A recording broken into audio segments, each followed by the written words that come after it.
For every city you burn, I'm gonna build one high.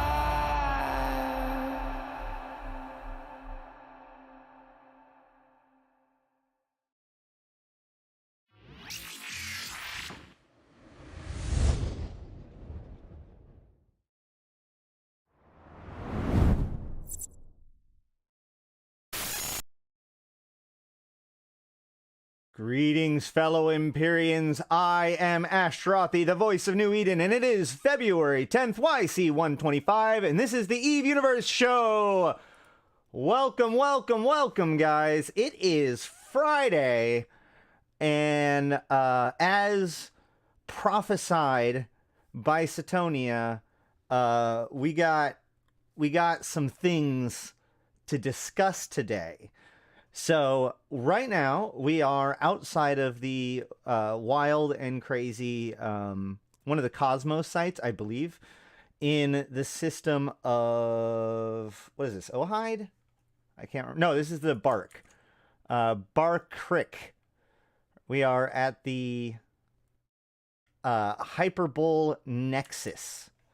I was just there. I came here to try to see if we could see any of the early construction here on Sissy. I didn't see any of the shipcaster, but I did find this site because it turns out this was a Cosmos system. So I figured that this makes some pretty good visuals for us to check out for the day, as we discuss a bunch of crazy things. So let's just go ahead and let people come in, say hi, maybe run an ad, and then we'll discuss the non-event related news, non-Hobo Leaks related news, and then we will discuss the Shadow War. How are you guys doing? I think I might have figured out one of the reasons why my chat is always weird. I think it's on to top chat by default. Maybe this will help. Yeah.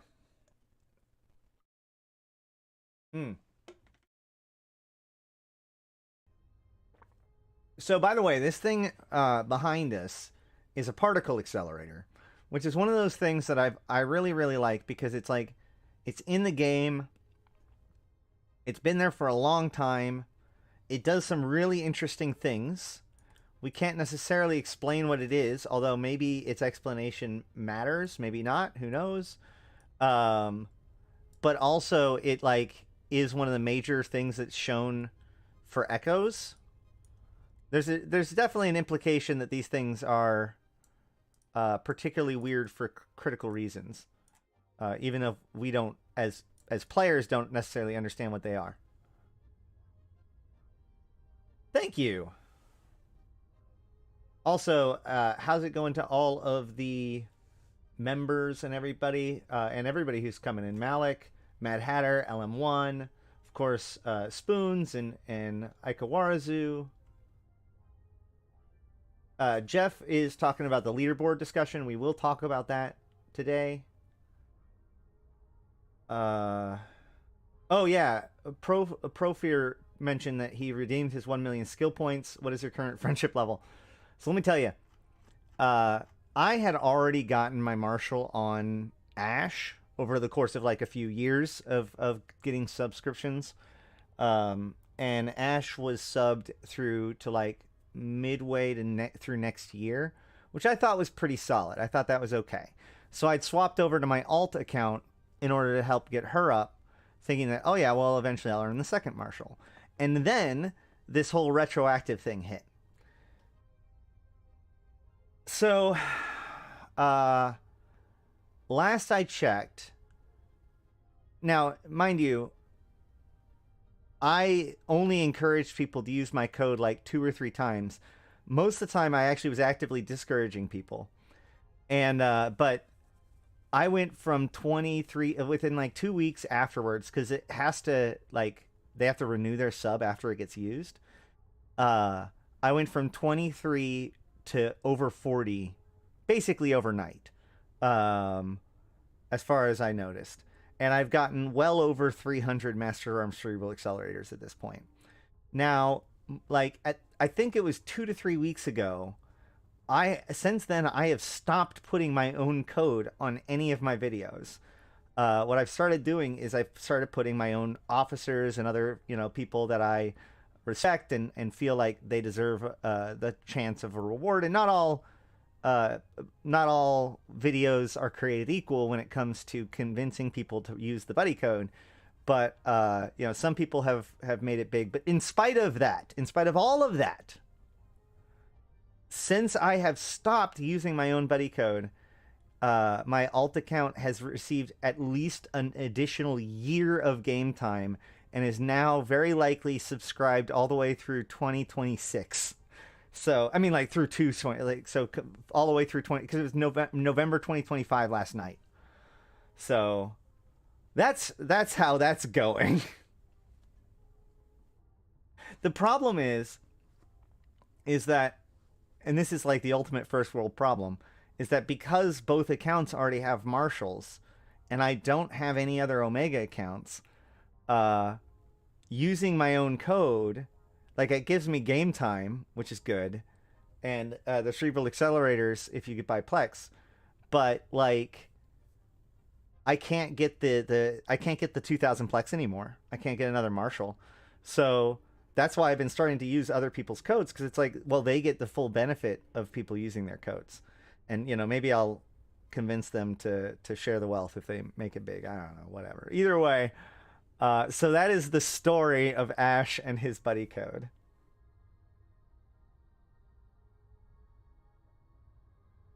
Yeah, no, there are rogue drone particle accelerators. But I don't think that necessarily those are rogue drone particle accelerators. I think that these things exist out there and they're a curiosity for a lot of different things.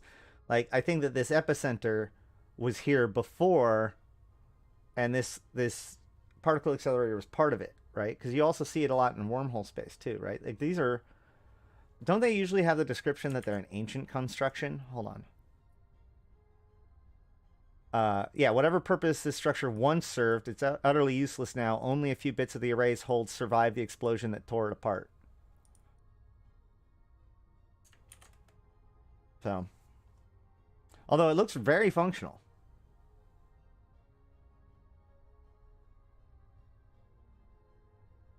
You could call on the tumbler so you don't spill your coffee. This is my water.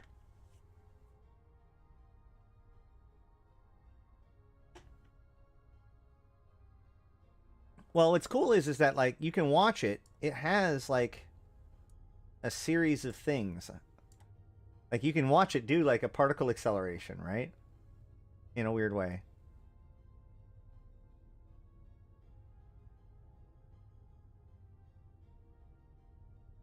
Like, I don't know what it's doing, but it doesn't appear broken to me. They might want to update the text or something.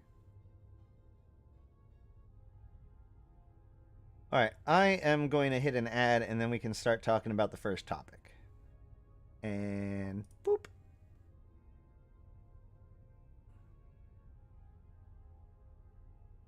How long have I been going? 15 minutes. Perfect. It's summoning snuffed.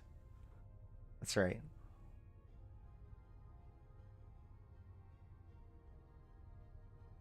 The thing is that, like,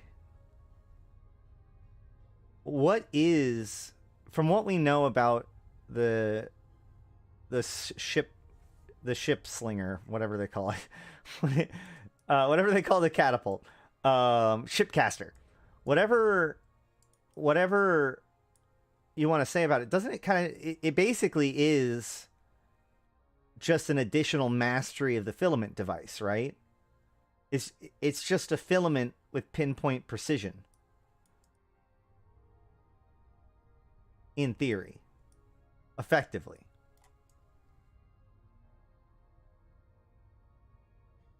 I want to get a good shot. It's hard to get those. There we go. Trying to get the tornado, the Caroline Star, and a nice shot of the accelerator. Well, I think that your name being Nix Ad hacked the system and caused you to get no ads.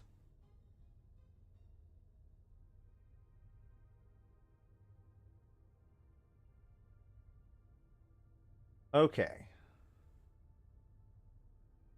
Hey, what's up, Wally Waffles? Yeah, don't forget to like the stream, guys. It's been riveting so far, I know. But I want to remind you that before we jump into the main topic of the day, or the main topics of the day. So,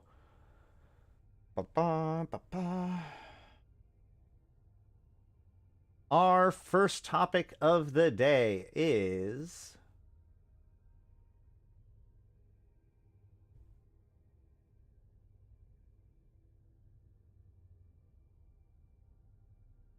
how bad I am at streaming. Our first topic of the day is Faction Warfare Frontline's New Eden War Report. So this is not a new website. This is actually just a continuation of what they've already had. What they did was they put the entire Warzone map that's in-game, and they've made it accessible via website in order to be able to showcase all of your friends how cool your color's space team is over your enemy's space team, and or find out how screwed your I don't know, some system your front line is doing. Either way, what they've added is a bit of a leaderboard, which is sort of ironic because there's been this talk of having a leaderboard happening. I know that people have been reaching out to us. There's been a post about it on the forums. In fact, I think it's not here. I had it. Oh well. But you know, we've been talking about this and how the front lines could work, or sorry, how the leaderboard works. Aderon has our own. In fact, here is Aderon's leaderboard, so we can see like it keeps track of who does LP and who captures the most plexes. This is independent of what they give in game. In the game, they give you kills and victory points, right? But we have LP earners and plex captures, and we'll return to why that's important in just a minute. But if you come in game, you can see that let's see, activities, faction warfare, Gallente Federation. So we can also see like Warzone details. Oh, it doesn't show you unless you're in the Warzone, unless you're in the faction warfare, unless you're in the actual faction itself, it seems. But there are statistics that are visible in here. Oh, I'm not even showing it. Well, it doesn't matter. It's not showing what we want to show it anyways. So there in the main one, there is, if you join, there is statistics here that'll show you, once again, victory points and kills.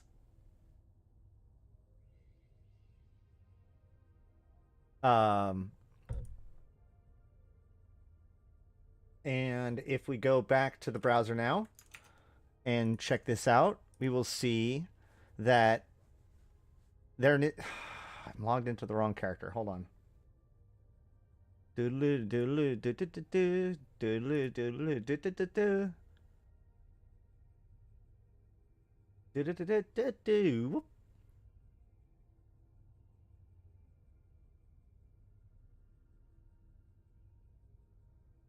Are these our guildmates? I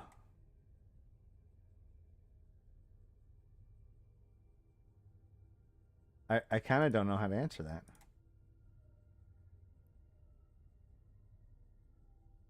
You mean, oh, in the browser? Those are our yeah, I'll talk a little bit about the Aderon board when we get there. So, and this is going to be this way because I have my browser window narrowed. Here, let me see if I can make it wide enough for it to trigger. Yay! Okay. So what you can see is I can go to here and see that, like, of the Gallente, the most kills was this guy at 141 in the last 7 days. This guy's 130. This guy's 94, right? So of all the militias, the two of the top three are Gallente, and one is Minmatar. Likewise, for most victory points, two of them are Amar, one of them's Gallente, and then these are just my stats, right? So like I got 1,000 victory points last week. We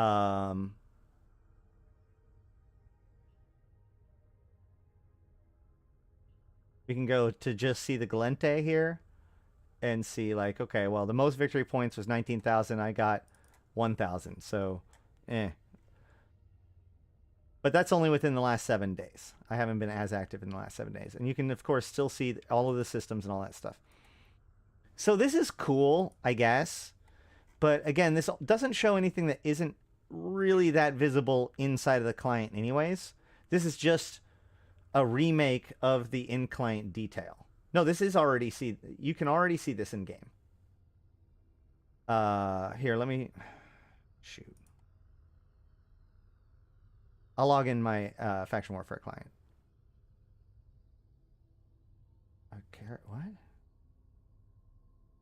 There.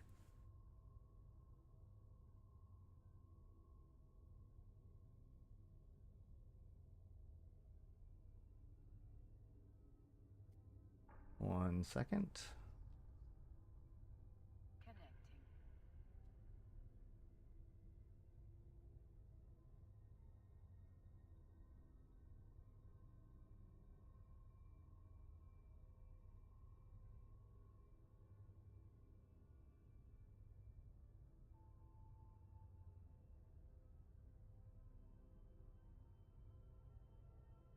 Ah, here we go.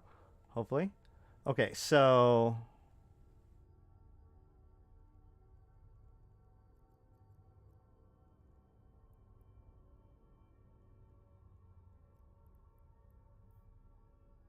hold on. Am I in the right corp here? Nope. Of course not. All right, hold on. Let's try this again.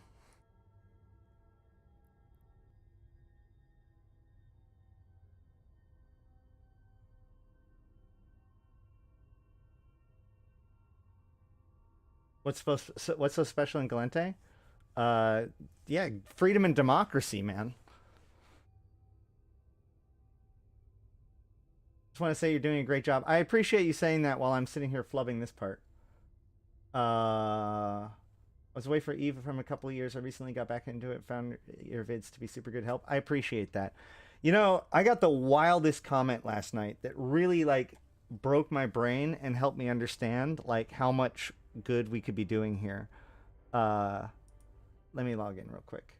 So, there is a comment on my ship browser, or my fitting guide. As a matter of fact, let me find it real quick.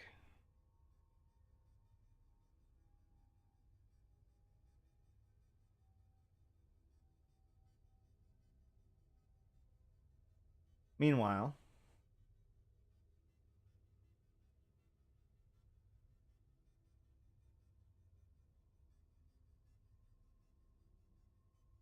here, see? So I can see statistics. In the statistics tab, this basically has almost the exact same thing. The only thing that this has, or that the map has, is that it has second and third place. Like it already has like the top killer within the last week. Or I've gotten 141 kills in my top week. Sorry, the top kill within the militia. What was it? I guess this is a victory. No, yeah, because top kills yesterday. Top, that's right. So the top person killed 141 people last week, and if we go to the map,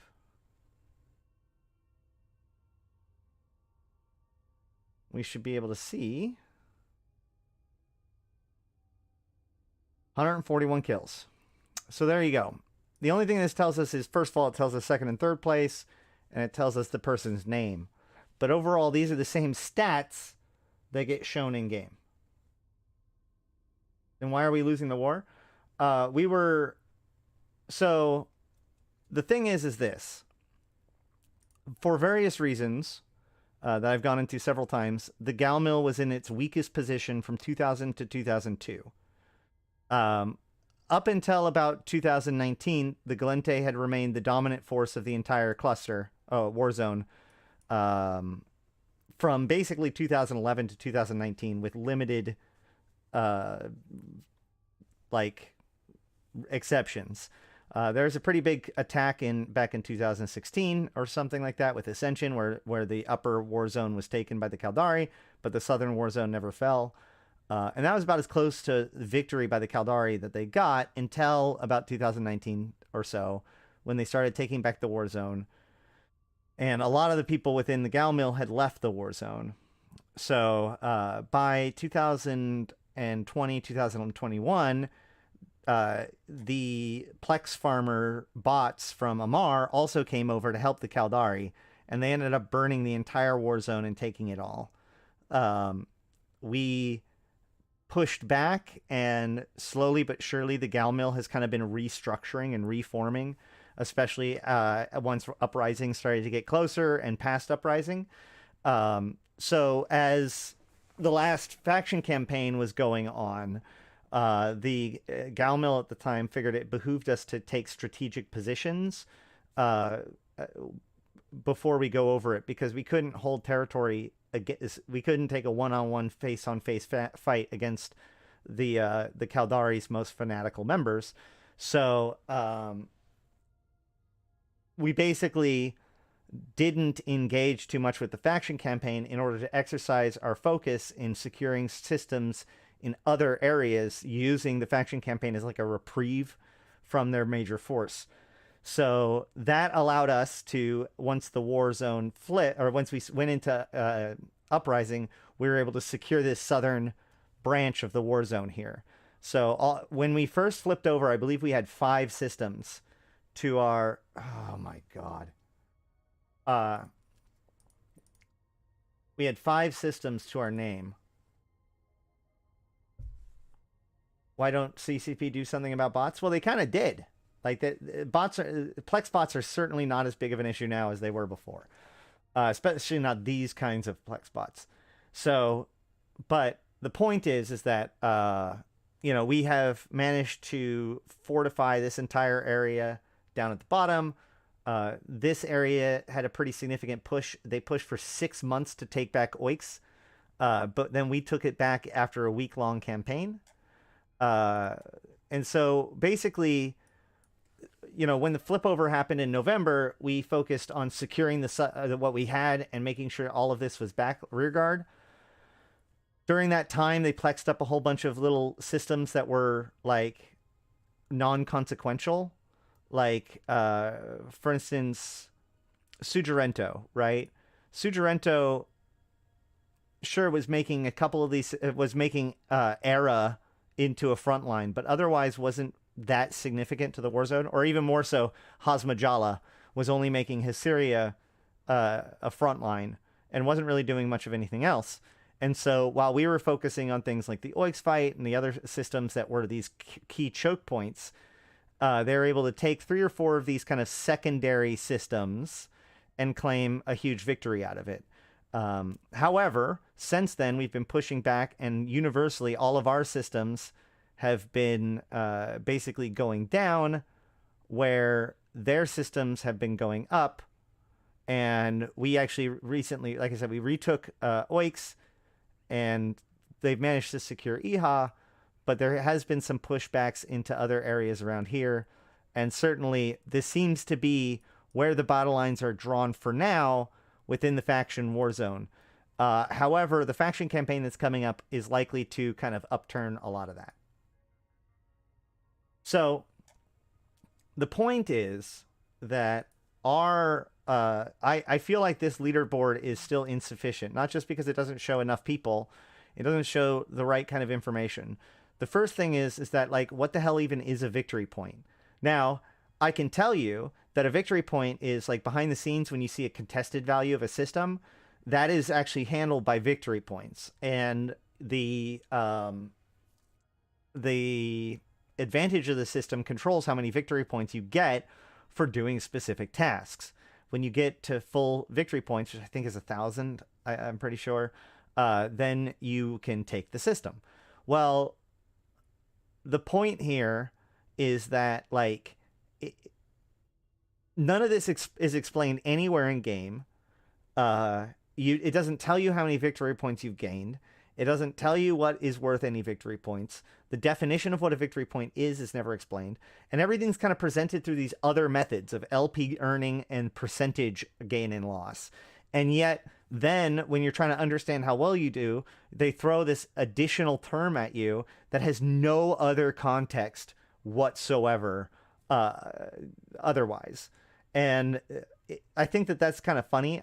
It does point out that there's a lot of other terms that aren't really defined well in the game. I mean, hell, loyalty points, advantage, these are all things that are loosely defined in the game. But victory point is basically never even mentioned. I even did like a Google search to try to find if there's like a support article on faction warfare that explains it. Nothing. Like, there are some players like Eve Uni or whatever talk about it in their documentation of stuff, but especially since the system has changed, there's a lot of dark about it. And for them to put it front and center is kind of funny. But the point is that, like, the thing I don't like is that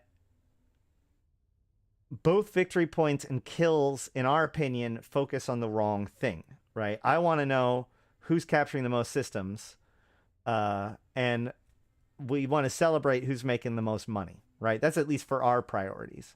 So that's why ours focuses on top LP earners and most plexes captured, right? Because at this point, it doesn't matter if it's a big plex, if it's a small plex, whatever.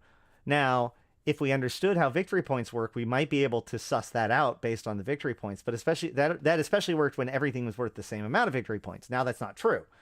So we can't actually suss out how many plexes they've completed by their LP or their plex or their victory points. So, and of course, LP earned has nothing to do with victory points either. So these are two stats that aren't tracked on the major leaderboards.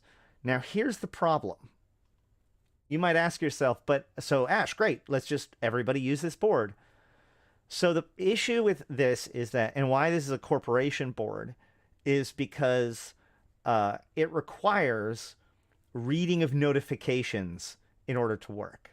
What it does is it's reading the notifications of the person, checking to see if any of those notifications are for LP, checks to see what kind of plex it was and what kind of LP it was, and then adds those totals to it. So it crunches through a lot of data, and it requires a lot of trust by its members. Now, there are other people that are working on a tool that might even be more like that. I don't know whether or not the leaderboard that came out today sets that back. I personally feel like the leaderboard that came out today doesn't really solve any of the problems that we would actually want a leaderboard to solve. It's more like a thing for people outside of faction warfare to see something that's flashy about faction warfare more than actually be a thing for people to compete on. Because, like, the thing is that when it comes to the top three, there's a lot of people, and so it basically guarantees that whoever's in the top three at any given time are probably the people that cheesed the system the hardest, right? So by limiting it only to the top three, you've effectively thrown away most of its actual value, in my opinion. It needs to be much bigger than that. And if we could actually have stats that are understandable to a person that hasn't watched all of my videos, if somebody asks me, well, what's victory points? And I have to be like, well, I made a video about faction warfare and it's 2 hours long. Well, yes, you guys all complain about the fact that it's 2 hours long. I complain about the fact that there's 2 hours of stuff to talk about that CCP doesn't explain, right? Like, can we meet halfway? But like, I think any given PvP leaderboard, like if I go to the Crystal Conflict, like it's at least 100. It's more than 100. Like I can see my position no matter what position it is. I'm pretty sure. Like otherwise, what good is it? Right? If I'm position 326, I want to see that my one kill has moved me up to position 289. That makes me feel real good, right? I look up, oh man, I've fallen 5 spots today. That makes it so that anybody at any level can work on improving themselves. But this game is like slightly allergic to giving real feedback. think that's about all that I have to say about leaderboards and front lines. Yeah, you played a Flash game that tracked up to 1,000 positions. Exactly, man.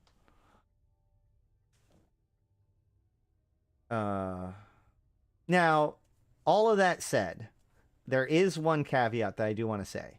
One of the reasons why this does make sense, and one of the reasons why I'm kind of calling them out on this now, is because with everything that looks like coming out, I suspect that there might be new ways of generating victory points outside of the standard Plex that exists now and the battlefields. And if that's true, if there are other ways of gaining victory points, then it might make sense to track and show victory points such that people can evaluate apples to apples. Like, ultimately, it doesn't matter if somebody gets their victory points by capturing plexes or running a certain kind of mission or bringing in supplies from the outside, although that should probably affect advantage, not victory points. But you get what I'm saying? Like, completing strategic objectives, maybe data sites that happen to spawn within the area, killing rats that are roaming around. There might be other ways of gaining victory points. So this idea of just keeping it focused on just plexes may end up being kind of a moot point, but that's kind of the saving grace as far as I'm concerned. That's CCP's out.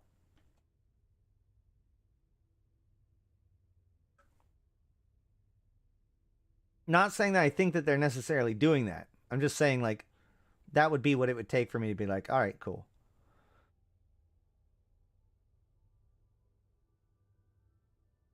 Anywho. Enough crapping on things. No, that wasn't even really that crapping. But enough of that. Let's talk about something positive. Making something positive out of something bad. Plex for good. Turkey and Syria.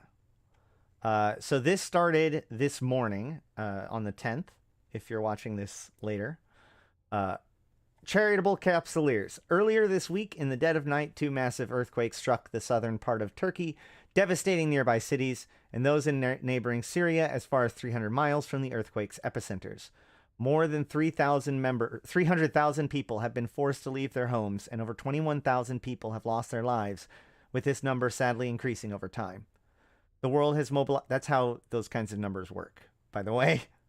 The world has mobilized relief efforts with doctors, nurses, and search and rescues, engineers, emergency shelter staff, and many others life-saving specialists.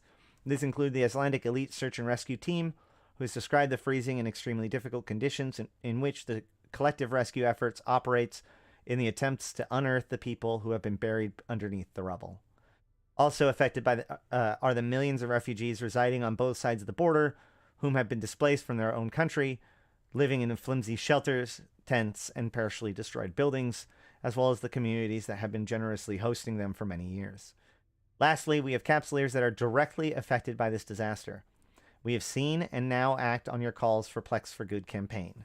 What is Plex for Good? Plex for Good is a charitable giving project operated by CCP Games, which allows players to convert their in-game currency into real-world money, which is donated to charities and NGOs on their behalf.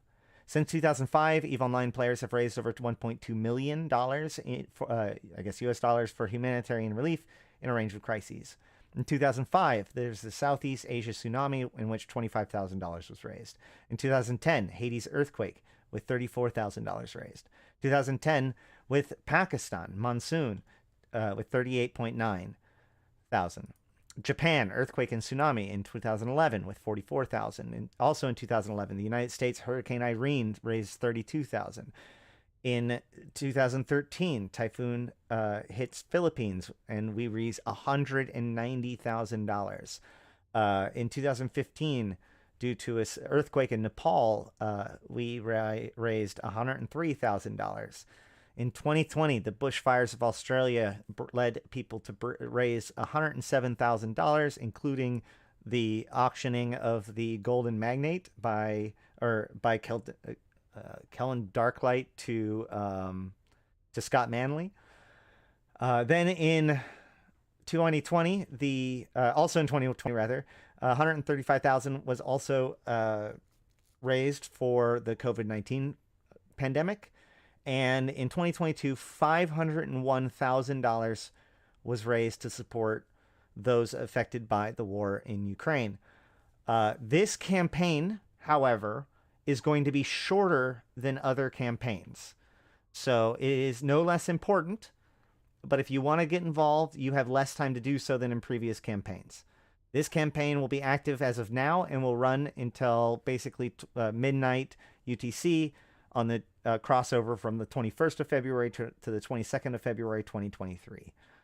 How can I contribute? By making a donation to the character CCP Plex for Good, which is an account operated by CCP Games. I want to take this time to point out that anybody even attempting to pretend, to joke about making an alternative character of this guy or anything to confuse anybody when it comes to these kinds of things will be dealt with by the harshest of consequences. I don't know of anybody who has yet, but I'm pretty sure we have a gallows like laid out just straight for them, which is an account. Yeah.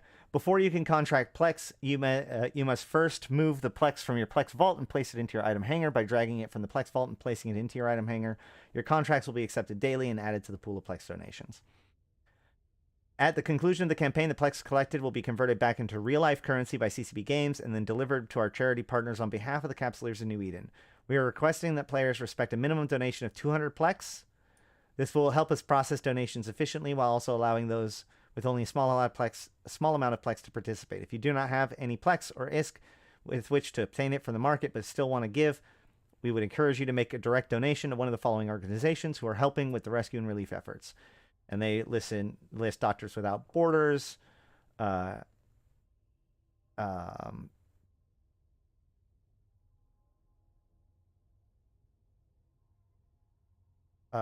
Without Borders and ABAB, which are both talked about at the end in detail. And then they point here, important, CCP regards any scamming attempts surrounding Plex for Good to be morally reprehensible, and any attempts at scamming related to this program will be met with the harshest and swiftest actions at our disposal. Which, let me tell you, they have some harsh and swift actions ready to go. If you become aware of anyone attempting to scam related to Plex for Good, please notify us at support@eveonline.com. So they point out that this situation is early and dynamic. There has been some people that have, as they always do, these sorts of things, one of the hardest things is about figuring out who to actually donate it to. I will say that historically, CCP, given the fact that their connection with Icelandic government and other things like that, generally speaking, are really good at figuring out places for the money to go. They've had that concern happen every time. They generally have very good answers for it, as far as I know. So please contribute if you can. If for no other reason, I will also say, since they don't mention it here, and they rarely ever guarantee these things anymore, I will say that historically, nearly every Plex for Good campaign has come with some sort of item or, shirt or mask or thing that is given out to people that have donated at least the minimum amount, like in this case, the 200 Plex. They used to tell us ahead of time what was going to be given, but these things are so in the moment now that it's hard for them to do that, and they can't necessarily guarantee art assets and all that sort of stuff. But I will say that historically they have. So while there will likely be charity efforts to collect and pool donations, which I think is a good thing to do for a corporation or alliance, or if you have often an incursion fleet or some sort of other collective PvE effort, a corporation might put their tax rate to 100% for a week and then just run mission fleets in order to raise as much money as they can to convert into Plex to turn in. Those are really cool efforts. But also remember that if you're interested, make sure to donate your personal 200 Plex, so that way you become listed, because you don't want to get it to where you've given, for instance, last time a lot of people gave me 200 Plex to donate on their behalf, which of course I did. But then when it came down to it, they didn't get a reward and I didn't get an extra reward. So it's just, consider that. If you want to donate 200 plex, just donate it on your for yourself first. If you want to be part of a collective effort, be part of a collective effort. All right. Is there any other comments about that?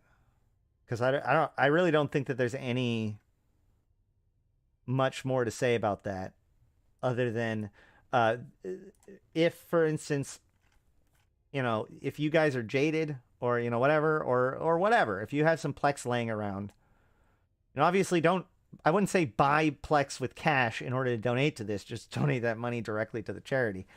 But what I would say is that, like, if you, for whatever reason, have a stockpile of plex, like a good example is Scott Manley. So Scott Manley, who is a YouTuber that makes videos about space and spaceships and that sort of stuff, started out kind of pretty much on YouTube making EVE Online tutorials way back in the day.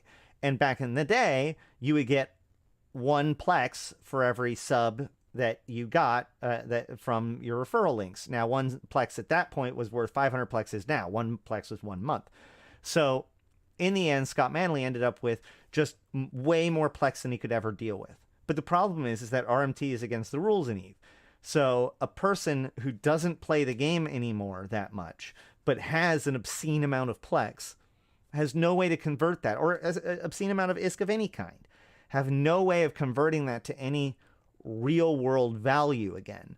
But these Plex for Good campaigns are a unique opportunity to allow you to, in a sense, cash out your in-game wealth into real world effect by having it be donated to one of these charities. So I strongly encourage you, regardless, to consider your wealth and to see whether or not, if you have more ISK than you know what to do with, and you wouldn't mind an opportunity to cash it out for something, this is basically the only kind of opportunity you will ever get. That's all I have to say about that. Okay? Cool.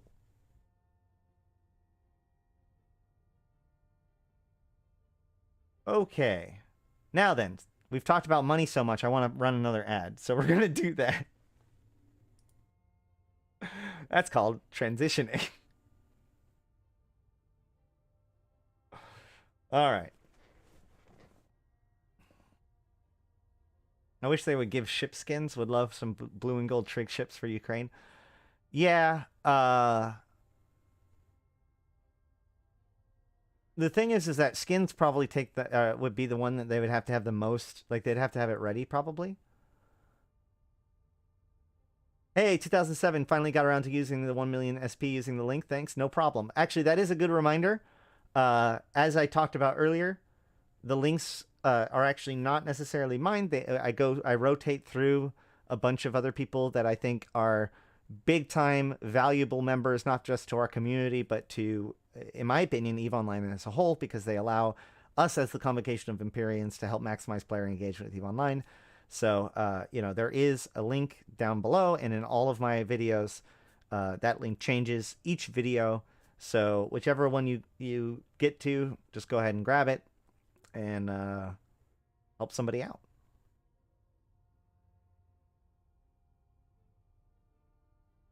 I also would say that if you do want to support me and what we do, it's a good opportunity to consider joining as a member or as a patron to the channel. As a member, you get cool e-war and access to some ships and some posts, and the ability to talk in the supporter-only room on the Discord.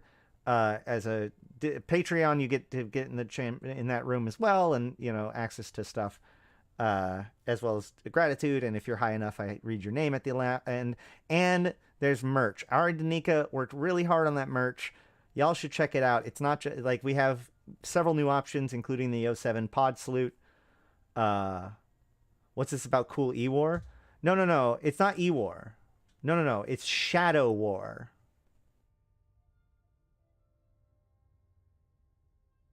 Hey, what's up, Uncle Thelzar? No, yeah, Shadow War. That's the next that probably wasn't great. That's the next event that's coming out, which we actually should probably jump into next.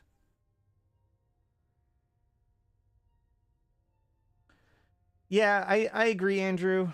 That would have been cool. Although that said, there already is a blue and gold skin.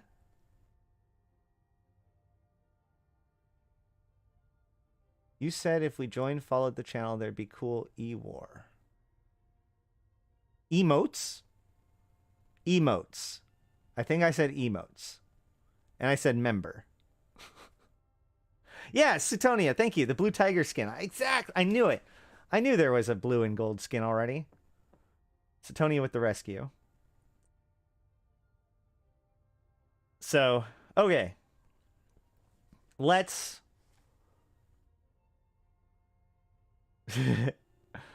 Let's talk about what's coming.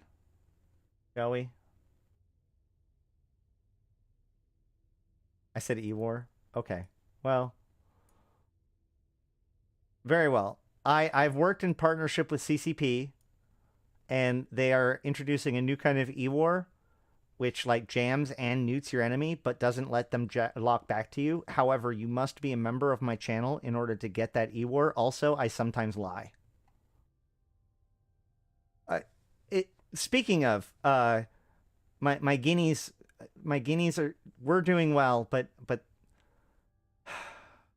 let's just say I'm worried for them. If you could like the video and comment and subscribe if you haven't, it would really mean the world to all of us. Thank you. All right. Okay. Without further ado, the conversation that Sutonia has been waiting for. Let's talk about a Shadow War. Oh, Eve lore. Okay. So, yesterday, mid-afternoon or so, 20 hours ago, CCP updated Singularity, which is why we're on Singularity now. Over here. Which I know you can't see. I know the thing is up. That's fine. So we have a bunch of new items. We have new rats, mercenaries, Guristas, and angels, as well as new boosters, one for each empire, or several rather for each empire, and new Versus Red Force skins,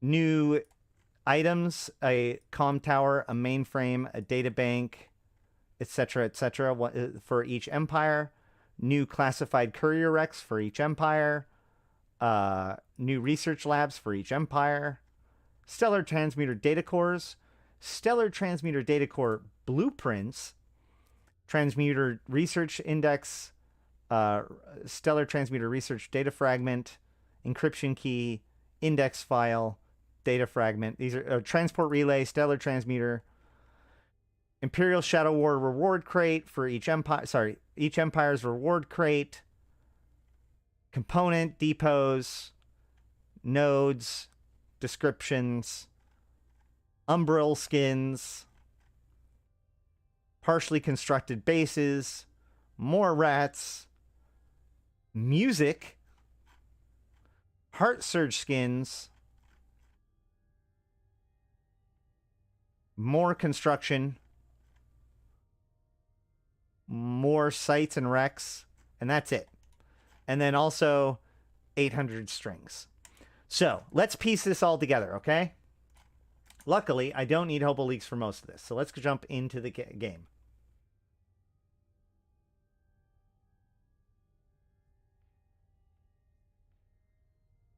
Piggies only eat likes and comments. Exactly.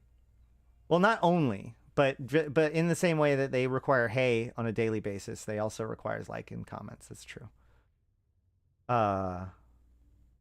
If you use the buggy code from the Theodicy pods, you become the coolest capsuleer. Oh, the buddy code. If you use the buddy code from the Theodicy videos, then you become the coolest capsuleer, and your luck special stat maxes to 10. That I can confirm that. Okay, let's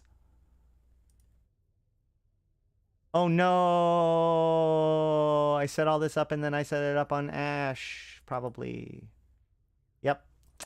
All right, well, I'll have to reset this up. Hold on a second. New folder. This is going to be Shadow War. And now new note. We're going to call it skins. And I go to Hoboleaks and I grab the skins.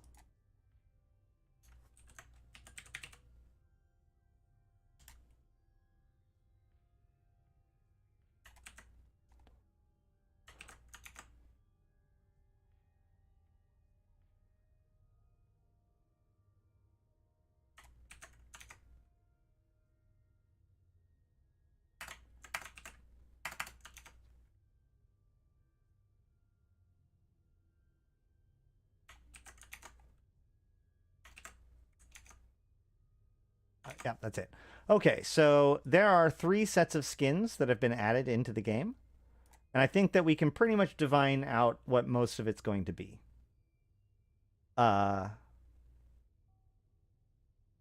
Hey. All right, so we have Red Force and Blue Force skins. We have Penumbral Shadow skins, and we have Heart Surge skins. We're going to start with Heart Surge skins because we already know what Heart Surge skins are. Now, it's worth noting that these guys don't have a diamond on it, but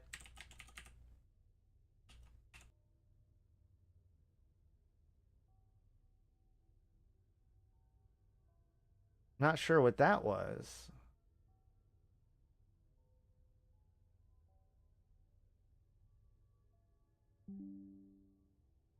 Hi, I believe we're back.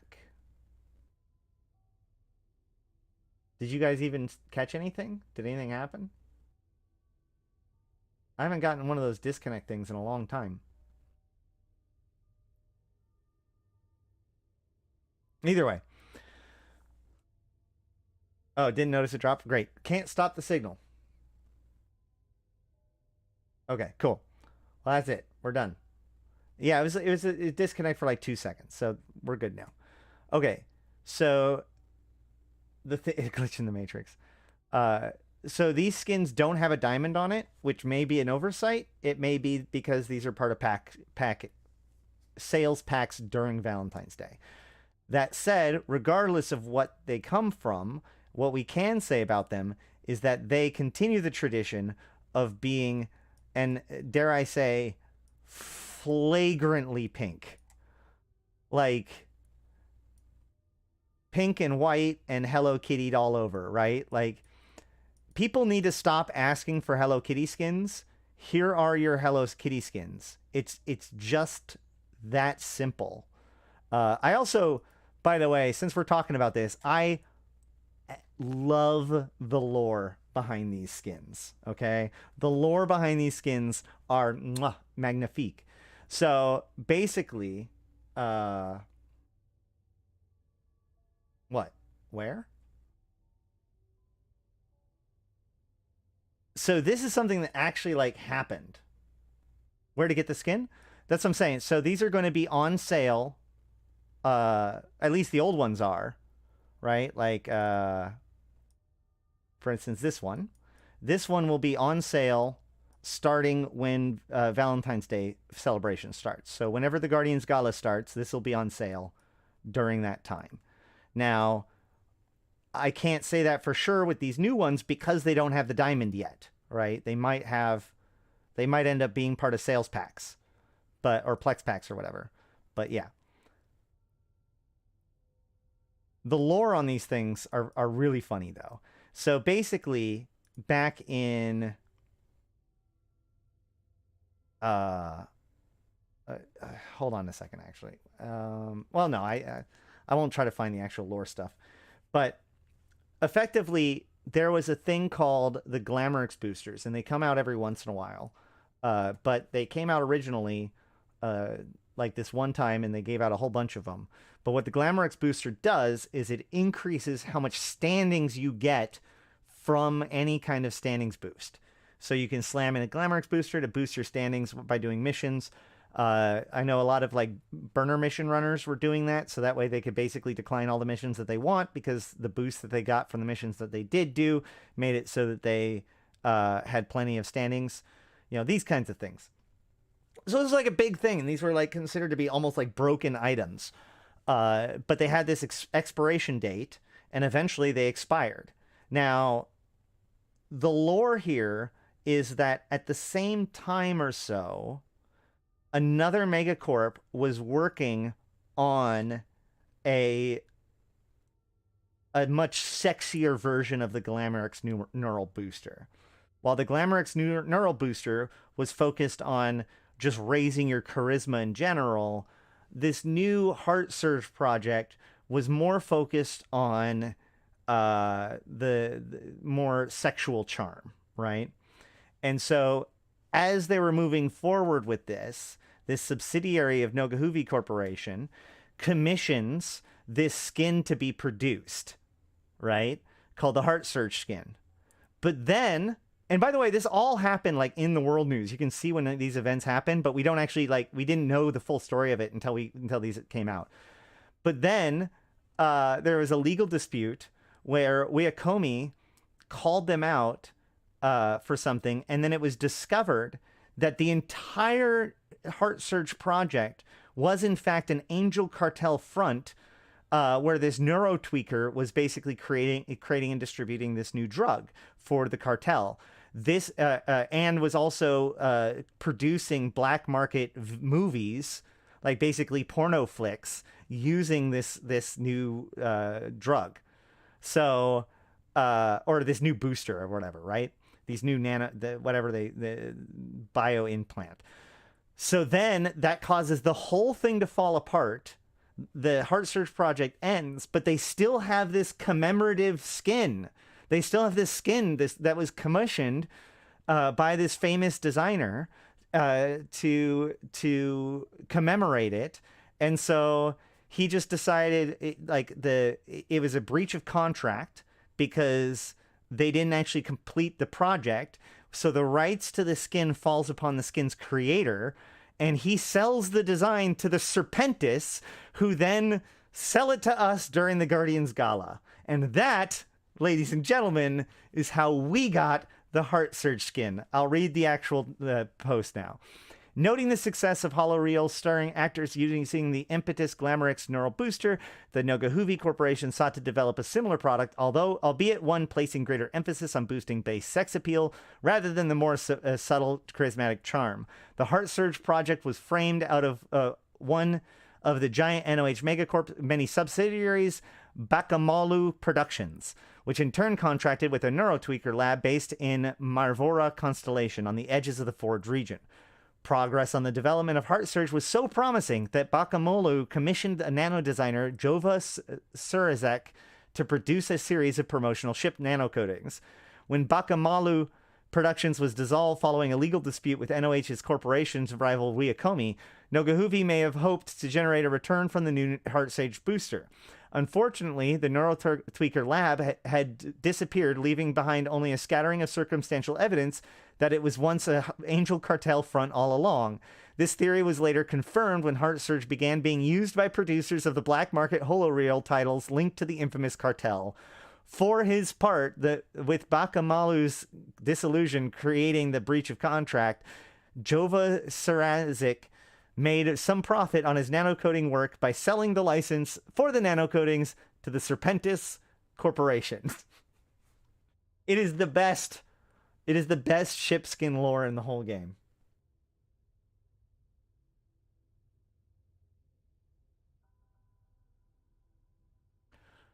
Either way, let's keep looking at them. So, Hyena?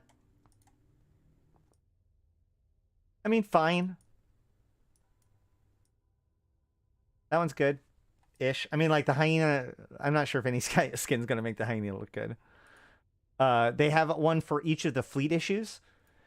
And some of these ships show off, like, the white trim design of Heart Surge, and some better than others. Also, I've noticed that, like, on a lot of these ships, the design with the diamonds ends up, like, looking almost like an urban camo breaking up the design, which doesn't look too bad here, but we'll see where it doesn't quite work on some of the other ships, in my opinion. Naglfar. Here is the ultimate. So here is the urban camo Naglfar, right? Like, now granted, those are all diamonds up there, which is kind of cool. But when projected against like all of these all of these plates and stuff, it really does look like just a riot of noise, which, I mean, may in fact be what you're looking for. Like, this ship looks like it's trying to jam the sensors of everyone around it, right? Bakemono meaning monsters. Awesome, thank you. Chronos Heart Surge. This is good. I bet you what this is going to do, though, is also make the core inside pink. Probably.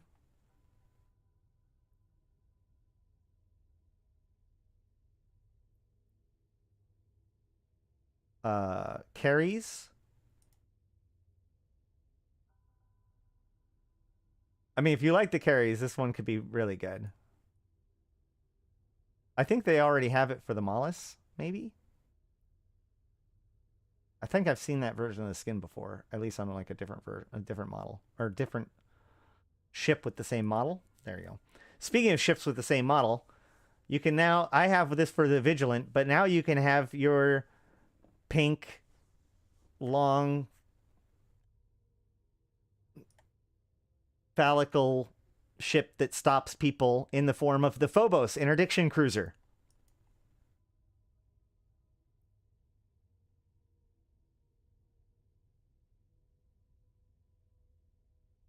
Catalyst Navy issue. Will be almost certainly picking up this skin.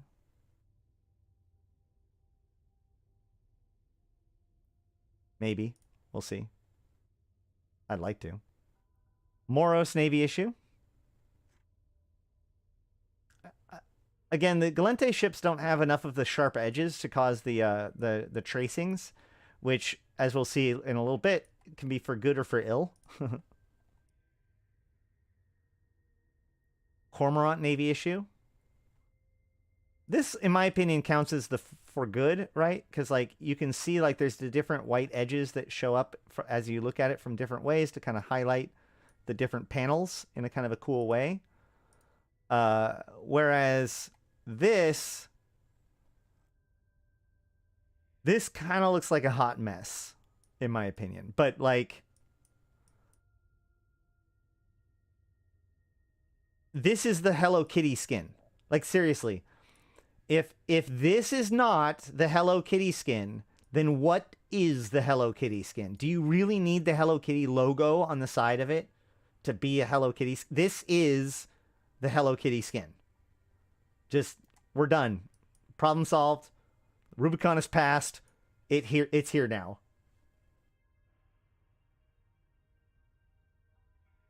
Well, no, it uses white tracings along all the edges. And remember, some of these pieces also will slide out and open when it warps or when it goes into siege.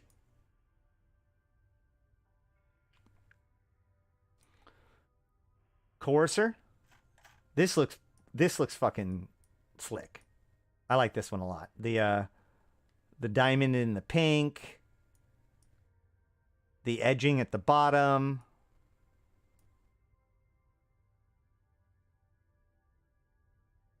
It's just the right amount.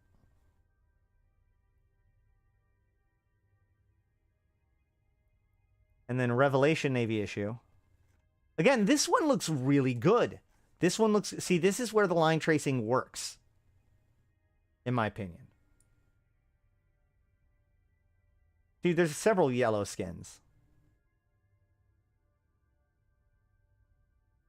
Create an alliance. Send a modified Hello Kitty Alliance logo. Buy Alliance logo hologram. I mean... Yeah.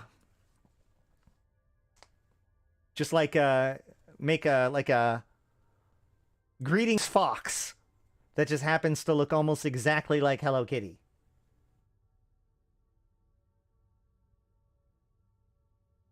Pink just makes it the Ico skin. Praise Ico. Well, like anything else in Eve, it can mean different things to different people. I think that this version of the skin is actually one of the better ones.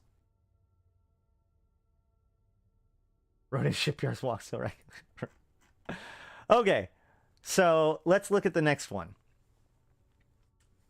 The Penumbral Shadows. Now, these look like they're going to be part of the cans that you turn in, the rewards that you get for completing the tasks for your people. These things look pretty sick. As far as like a base skin goes, they're sick. So, in a good way. Like, they're black and gold. They have that nice triangle design that they like to put on things now.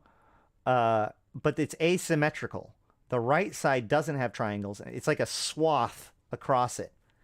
So we can see this better in some of the other ones. But it is a cruiser and this battleship of each race, both the standard and the Navy issue version of that ship. So, for instance, here is the Vexor Navy issue.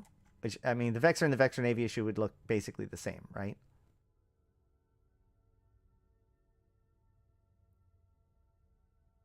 But I get ahead of myself. Let's go to the Apocalypse Navy issue. This one really shows that kind of... So you can see that this side has the triangle swath, and it goes across, but not over to the other side.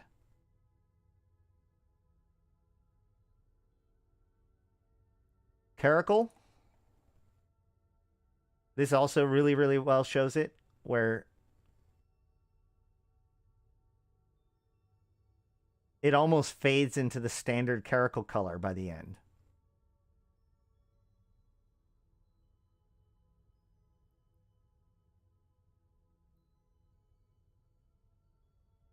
Raven. This thing, in my opinion, I think this one might be the winner of the whole set. It's got the black fade to silver. It's got the gold triangle stripe. It's just really good looking. Megathron. This is the pimpest skin in all of Eve.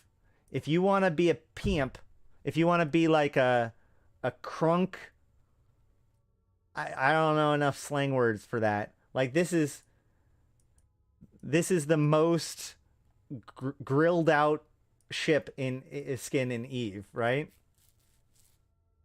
Stop. The drip. Yes, exactly. Thank you.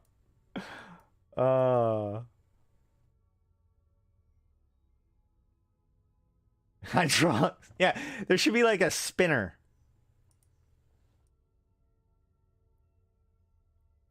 The stabber. There you go.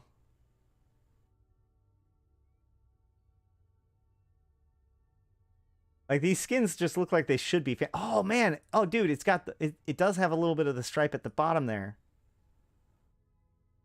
So silver to gold, and over here's black to gold. That's really good. And then the Tempest. The Tempest is just a really nice looking ship. I think that this complements it well.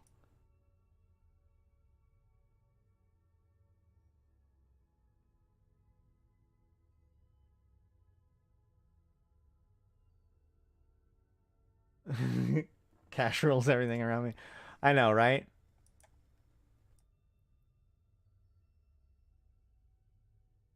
Okay. So those appear to be the rewards for completing the missions. I do hope, like, it's going to be kind of interesting because I want all of those skins, but I don't want to work for all 4 factions. And you can't work for all 4 factions, which we'll talk about when we get to how the event seems to be working. But so I don't know how these are going to be acquired. I imagine that they're going to be... Nope, they're automatically applied. So however these get added to you, they're automatically applied when redeemed. So we'll have to see. Now, there's also the Red Force and Blue Force skins. Now, we've seen these before, so we're not going to look at every single one of them. But, you know, there's the Red Force and the Blue Force. Now, what can I say about these? So these, just based on what we know about the Red Force and the Blue Force skins and what we've done, we can basically sum out how this is going to work, okay? So this is very likely going to be the event track reward. And these are likely going to be the jackpot reward for completing, for that you can get from the caches or whatever. Or maybe some meta thing, or I'm not 100% sure with these, but these are almost certainly going to be the track rewards. Why?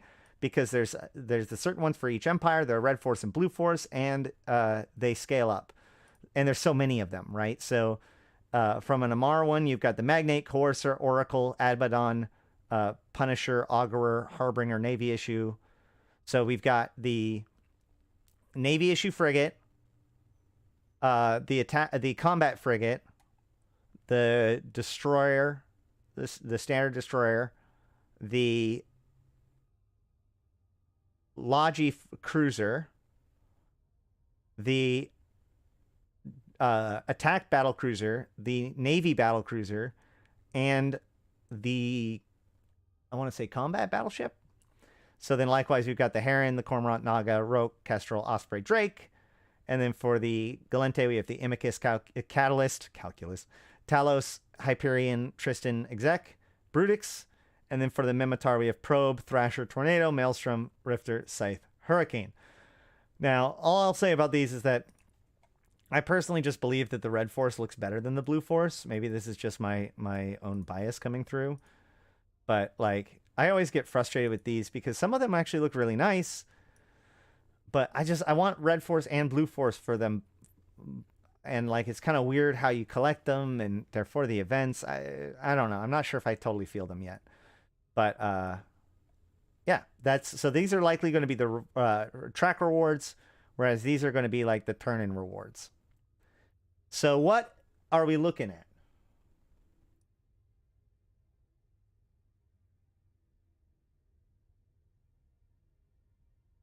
Oh, you know what?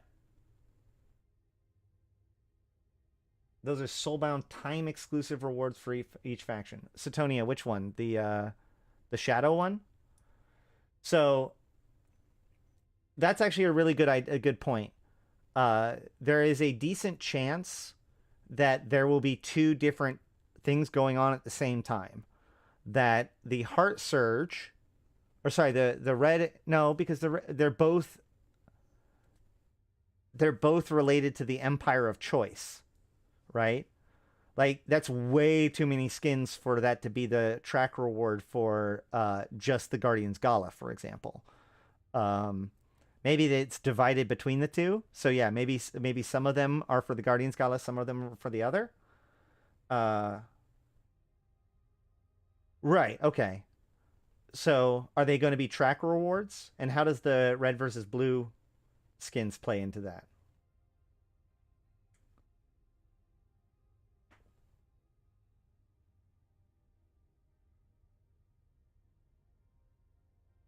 Like the Liberation Day, we would add them to the loot table for future events after some time. Yeah. Okay, that makes sense. So this is going to be the main way to acquire it now. And then later on, people will be able to acquire it either in-game through some other method, or maybe you'll like add it to the login reward possibility, for example. So yes, we still don't know whether or not the Guardians Gala will be connected to the Shadow War or not. We do know that they have to both be happening at roughly the same time. The last events did happen overlapping each other, and that was fine. However, it seems really odd that this event has been delayed as long as it has. Like we should be well into the Guardian Gala at this point. So the fact that they're delaying the Guardian Gala for the start, and it seems to be based on the faction campaign stuff that's happening. I don't really know how that all plays out. If that means that we're going to get the Shadow War starting midway through, if some of these rewards are for the Guardians Gala.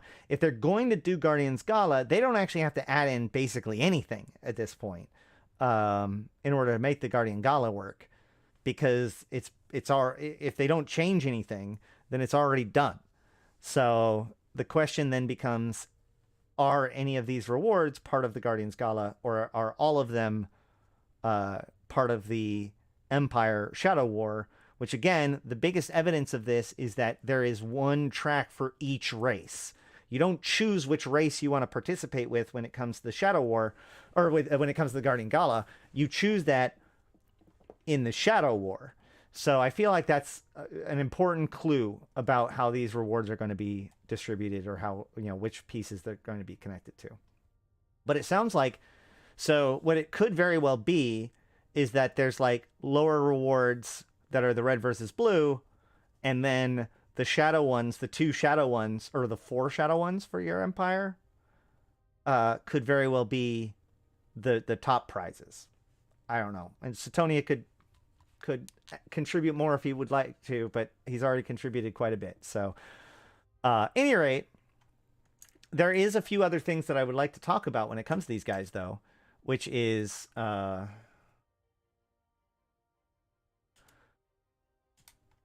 the rats. So while we don't necessarily know all of the different sites, there's 3 different kinds of sites. Just a little bit. Actually, let's talk about the sites first.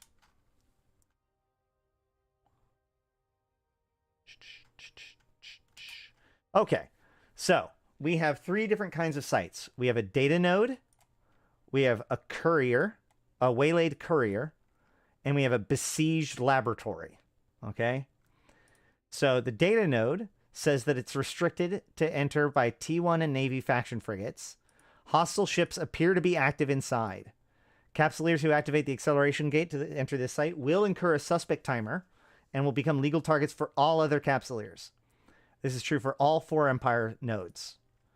Then, the Imperial couriers, the waylaid couriers, is a restricted salvage site that it can be entered by T1 and faction, as well as T2 frigates and T1 faction destroyers.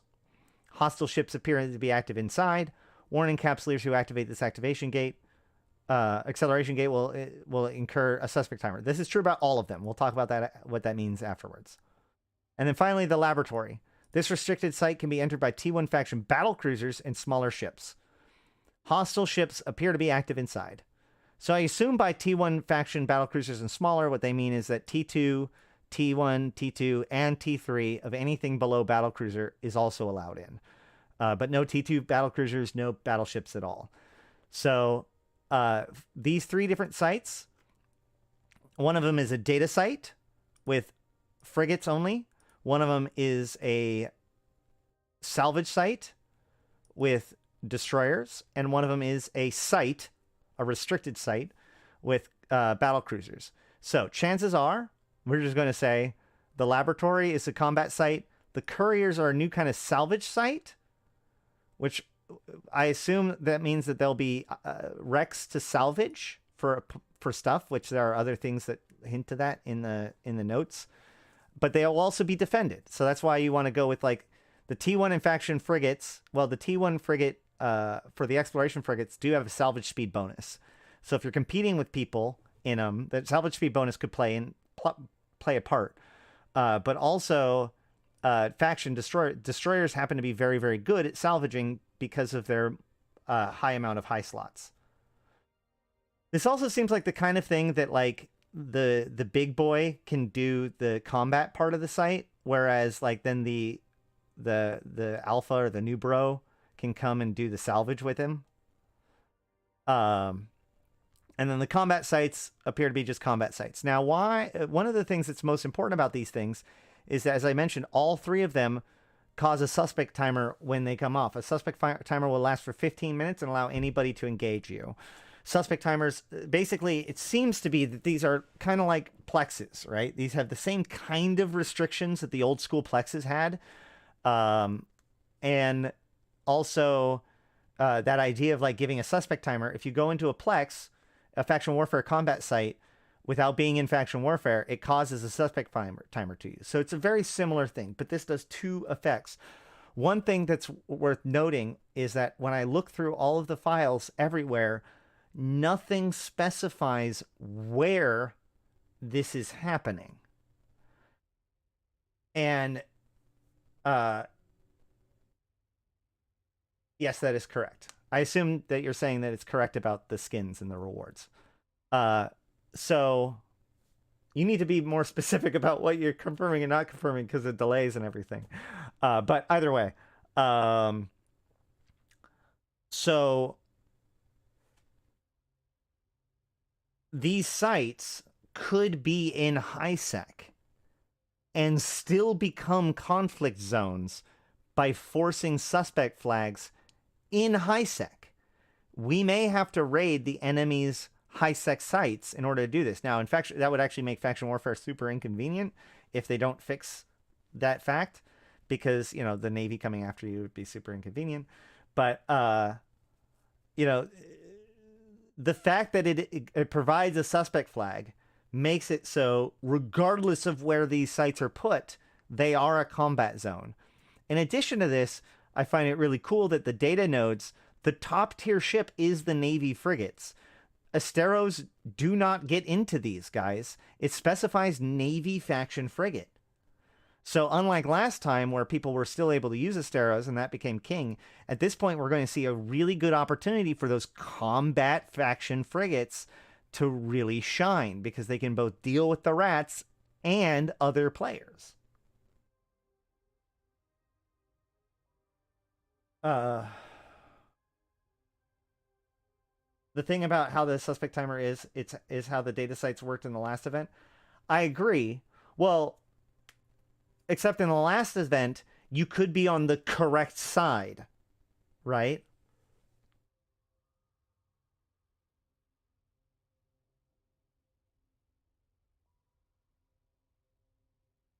You know, if you were a Mar going into an Amar site, you were approved. In this, everyone gets it. I would also like to remind people that there's a new mechanic that was put into the game that they can flag things with, which is a flag for a wreck that makes it so that anyone who loots it will get a suspect flag. However, interestingly,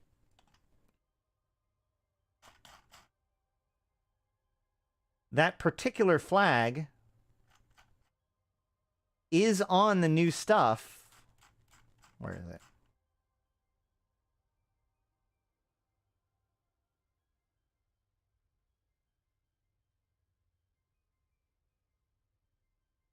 I thought it was. Hold on.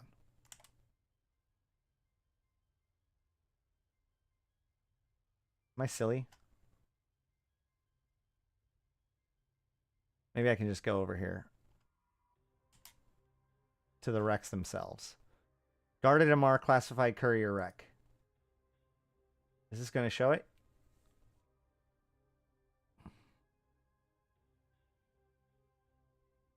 Oh, come on.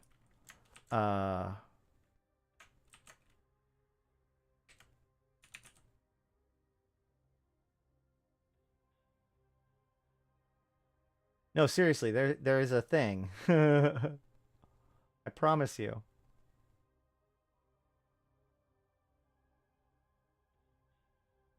I'm not crazy, I swear.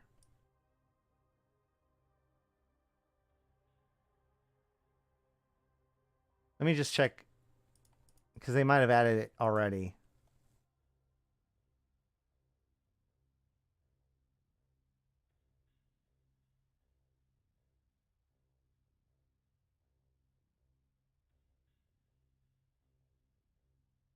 All right, well, that's fun.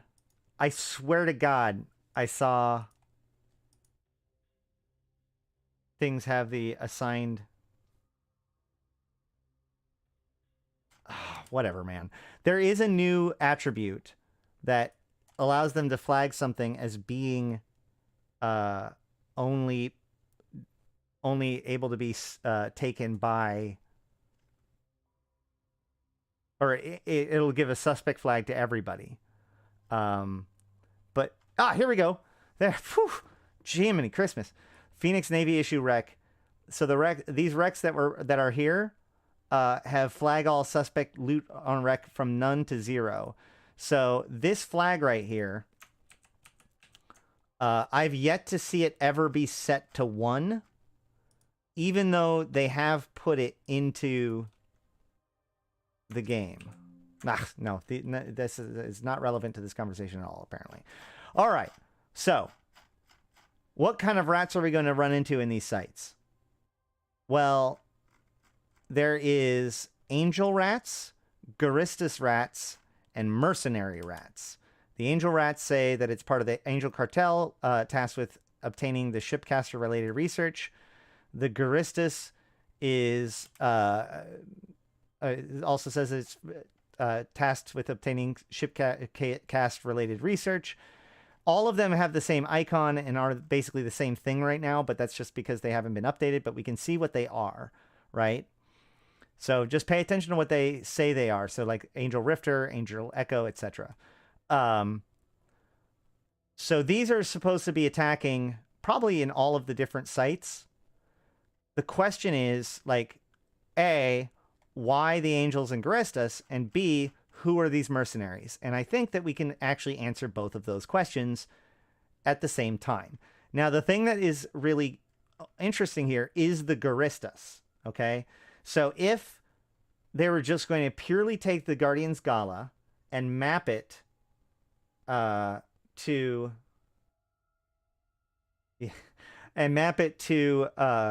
the event, you would expect that the rats would be Angel and Serpentis, because that is what the Guardian's Gala is all about.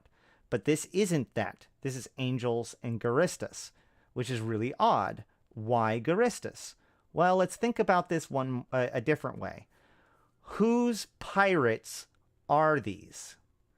The answer is the Caldari and the Mimitar pirate factions. Okay, but what does that mean? Why would it be relevant that it's the specifically the Caldari and the Mimitar if they're all looking for research? Why wouldn't there be Blood Raiders for the Amar, since they also have gotten research, and maybe put in Serpentis later when the Gallente actually learn anything? And more importantly, why does this have to do with who are these mercenaries? Okay, well, let's look at that real quick. What kind of rats are these mercenaries? Crow, cheetah, raptor, hyena, wolf, manticore, draugr, rapier, ichthyrsa, tornado, and panther. Okay, so we've got Caldari, Mimitar, raptors. Yeah, Caldari, Mimitar, Triglavian Acerict, Caldari, Triglavian Acerict, Mimitar, and Mimitar. So all of these ships are either Mimitar and or Caldari, with the exception of the Draugr and the Ichthyrsa. So once again, we see Caldari and Mimitar. So maybe that's just what it is, right? Like the mercenaries are those two. That's why these factions are the same two. But that doesn't, like, why? Who are these mercenaries? It says that the hostile vessel is not broadcasting an IFF signal, so you don't know who they are, right? So, enough foreplay.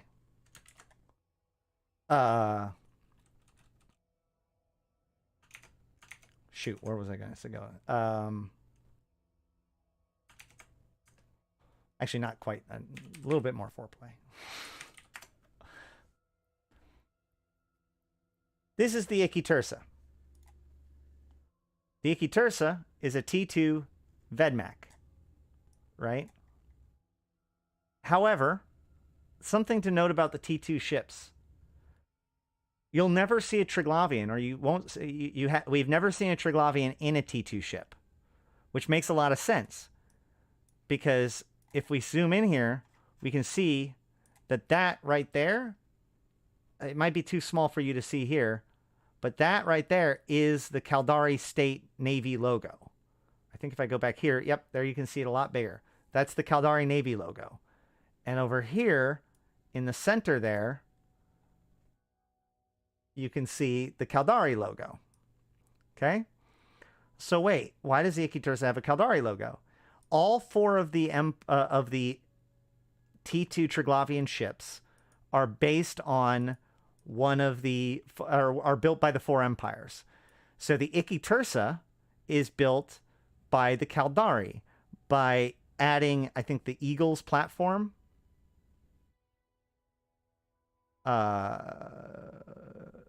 The Ishikone's proprietary heavy assault cruiser enhancement package can be adapted for use in conversion of the Vedmak design to the heavy assault configuration.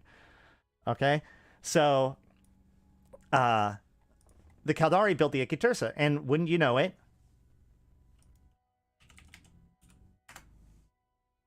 the Mimitar built the Draugr. Okay, so we have mercenaries. Here's the Draugr. They have the Mimitar logo on the side there, and the Thucker tribe logo on the side there. So specifically Thucker tribe. Wouldn't it? Where am I going with all of this? There's a lot of you that I'm sure already know where I'm going with this, but maybe some don't. And I'll tell you after this commercial break. No, I'm not going to do that to you. But I will.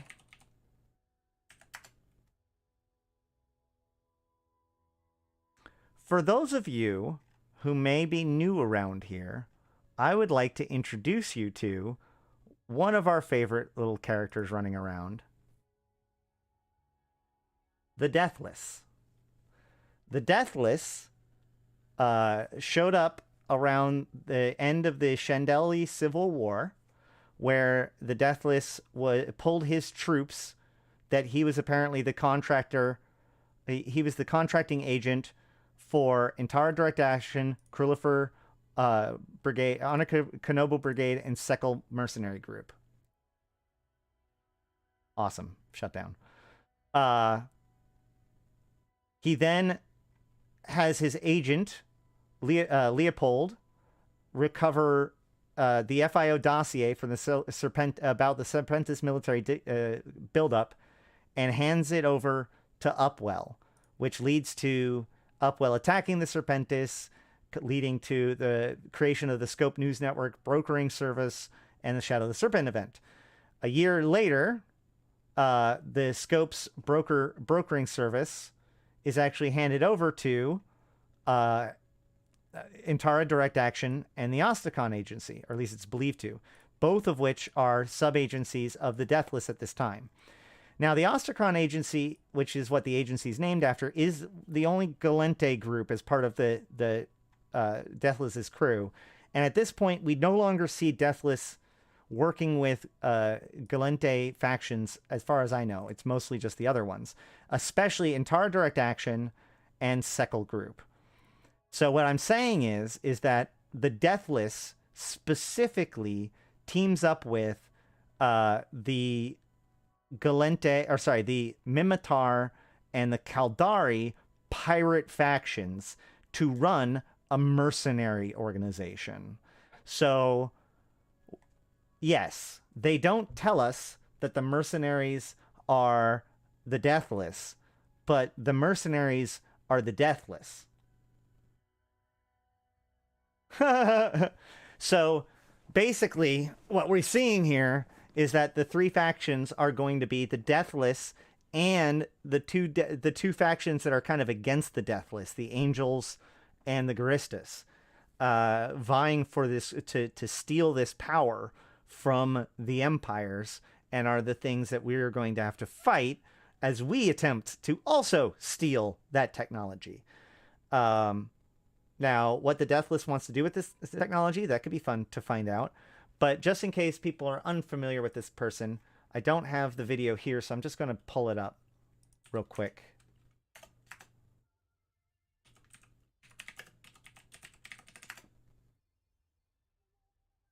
So this is the guy who I'm talking about. Yeah, I'm not saying it's aliens, but it's aliens. Capsuleers attending a session of the Interstellar Anti-Smuggling and Counter-Piracy Conference at the Jita 4 TAC 4 Trade Hub were surprised when a FanFest presentation on rising smuggler activity was apparently hijacked by the very same smugglers. platitudes, blandishments, lies. You of all people know that Concord and the Empires have no interests in common with you. They have done nothing for you. They shall do nothing for you. How long will you listen to their empty words? In recent days, as is their pitiful habit, Concord has made use of you to advance their own agenda. These free trade outposts you have so willingly cleared of my associates have been taken over by Concord's worst, the Sero. Perhaps you don't believe me? Check for yourself. I have broadcast the new signatures of those sites to all. Why should you not destroy the Sorrow Bully Boys? They have always sought to control you. Do their bidding no more. Open your eyes. Seize your destiny. And, if you would, join me, the Deathless. Embarrassed by this intrusion, Concord officials have refused to comment on Sorrow activity at occupied smuggler outposts, other than to state that measures are simply being carried out to ensure the complete eradication of illegal smuggling activities. Any recent improvements in the strained diplomatic relationship between the Gallente Federation and the Caldari state have been overshadowed by claims that a Gallente diplomat was involved in a massive spy ring operating within the Caldari state. The Caldari State's chairman, Akimaka Saraki, delivered a fiery speech in a live broadcast from the Caldari Chief Executive Panel yesterday. The scheduled speech was reportedly originally aimed at promoting interstellar diplomacy due to the ongoing Jita 4 TAC 4 summit. However, with state corporations and citizens expressing outrage over the new allegations, the delivered speech leaned heavily into patriotic rhetoric and evoked previous hostilities with the Gallente state. We remain Caldari, no matter the cost. No direct response or comments have been made by the Gallente Federation so far, but Federation Navy and Customs forces have been placed on heightened alert status. This is Alton Havery, reporting for the Scope. All right, so that was what happened last FanFest. And so that's kind of like a setup of what's happening. And in fact, during that time, let's go look at Eve Ref.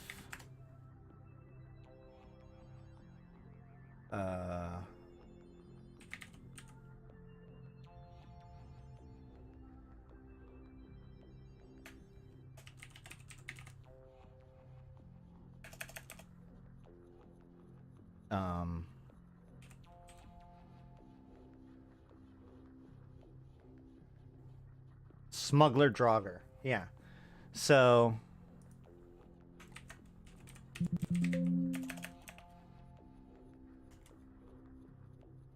oh, it's irregular. Irregular. Boo. All right, hold on.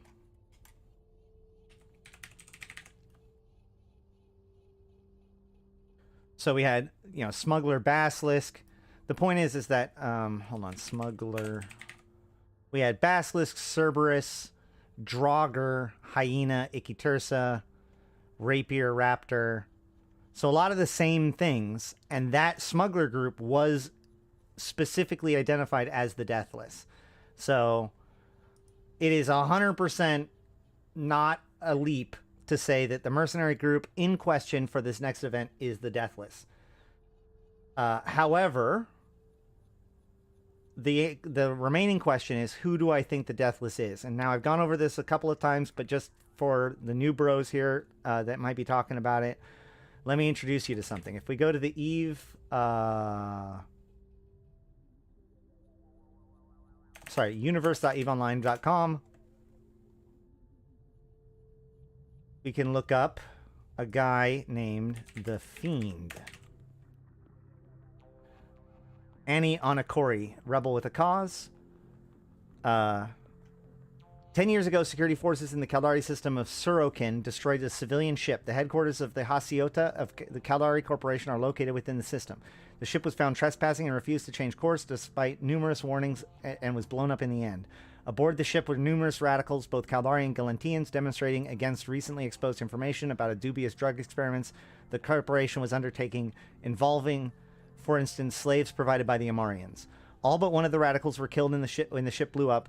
The only survivor of the ship was the captain, Aki Anakori, protected by his capsule. Amongst the dead was his wife. Anakori swore that the death of his wife and his compatriots would be avenged, and in the decades since the incident has made his vow come true through several terrorist acts.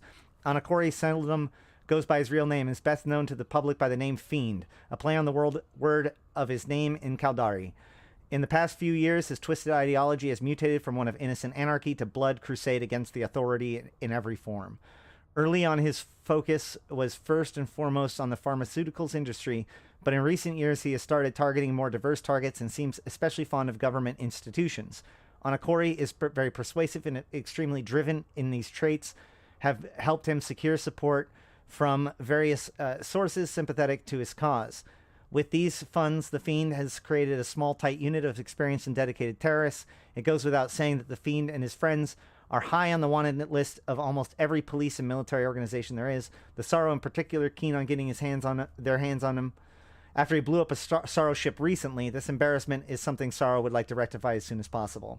The Fiend is not only cunning, but also paranoid. He never stays long in any one place, and even his closest associates are often in the dark about his whereabouts or future plans. This extreme paranoia has served the Fiend well in his ongoing crusade against the pharmaceutical industry and other, quote, totalitarian institutions with no regard for human life, end quote, as he himself phrases it.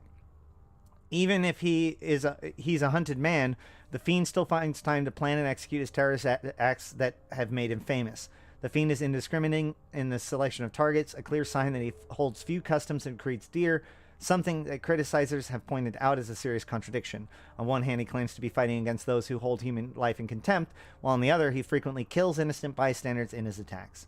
The fact that this is the most massive attack on have killed or injured civilian bystanders, often children, means that he's highly unpopular almost everywhere, and that few people will be sorry when his reign of terrorism comes to an end. So what happened to this dude, right? He disappeared. This was posted in 2002. So in 2000, 3 years before the game came out, this chronicle was written, allegedly. So, and as a copyright of 2001. So this guy is older than Eve, okay? Which means he predates the Capsuleer era even. Although he was like a independent Capsuleer era. He's early Capsuleer era. So, why am I bringing him up? Well, Anakori's name comes back up in one of the chronicles.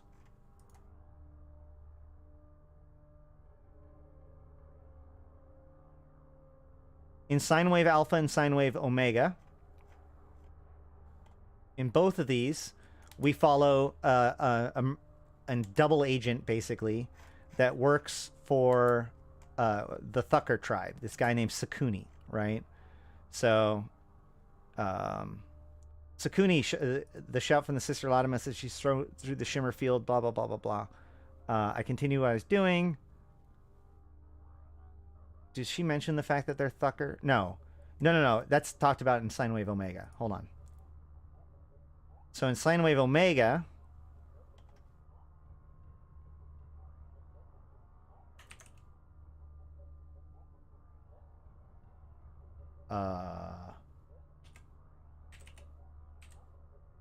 yeah. In Sine Wave Omega, Sakuni comes to meet with Shakor, the Sanmatar, the head of the Mimitar. And in this, he comments about the fact that he's Thucker, and his... Yeah, only a week. You really did give us a head start. Yes, and my contacts in Cartham only received their little package a day before that. Until now, there had been nothing for AG-12 to really grab a hold of outside of those RSS facilities you managed to negotiate space for with the trust partners. Einar Abul saw a sense for change, blah, blah, blah, blah, blah.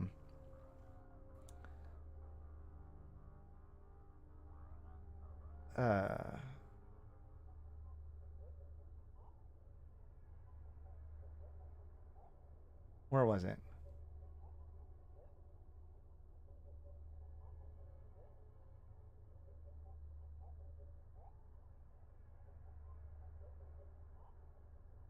Oh, here we go. There will be an opportunity. There will be an opportunity to reach an agreement, if not an accord, at the coronation festivities. He's referring to the fact that Shakur went to the coronation of Empress. Your place at the delegation as a representative of the Vo-Laakat remains available to you, even if it does seem to it that you are representing interests beyond those of the Thucker caravan. One might say that you represent interests beyond even those of the 7 tribes. He's accusing Sakuni of this. So the Vo-Laakat caravan is one of the very famous caravans. They are the ones that they're the caravan that disappeared, right?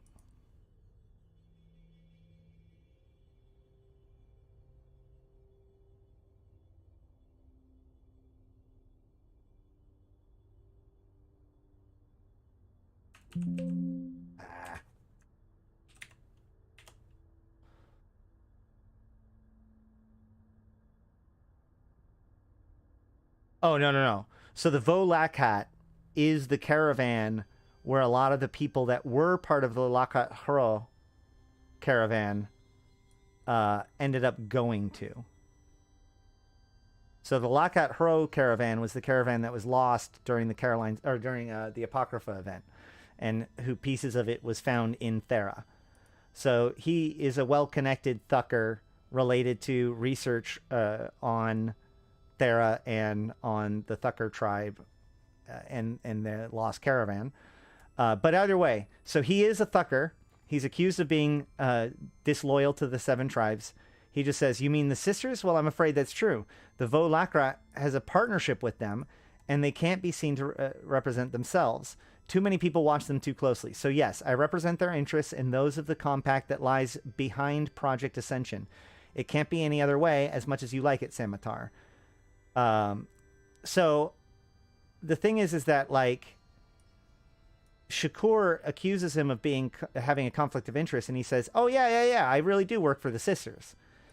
But in Sine Wave Alpha, at the very end, he actually sends a letter to people, communication to an associate, occluded orbital signal via SEC financial data, blah, blah, blah, blah, blah.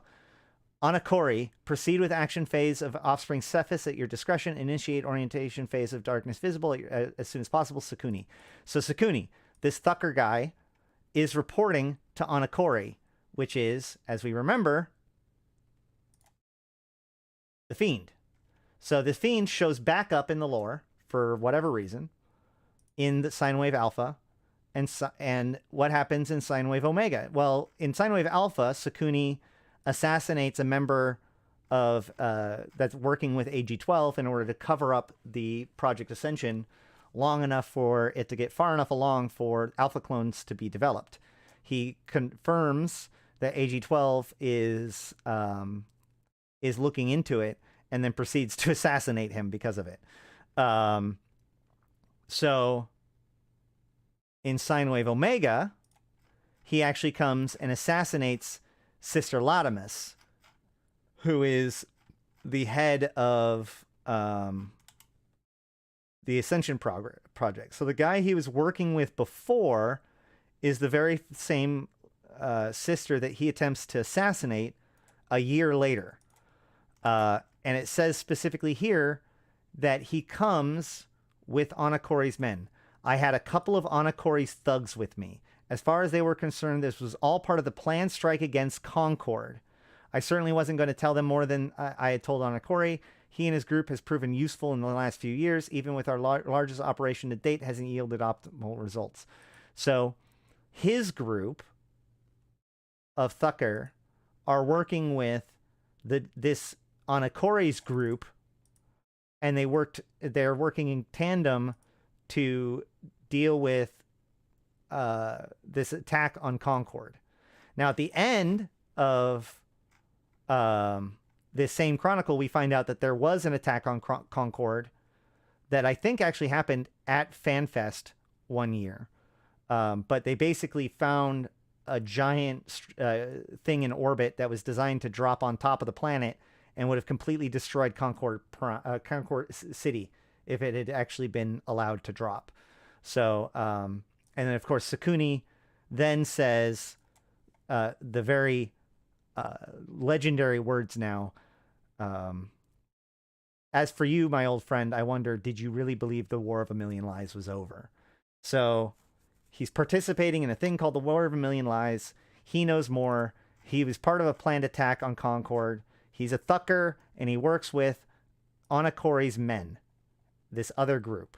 So that is my evidence as to why Ani Anakori, the Fiend, is also the Deathless, who is returning in this latest event, and we don't know how or why. Good summary of that. So, yeah, planned attack on Concord. That's right. Well, he doesn't like sorrow, which tracks. All right, so in the strings, there are some other things that we want to cover before we get done. Oh no, my computer just went choke. All right. Oh, there is some cool stuff.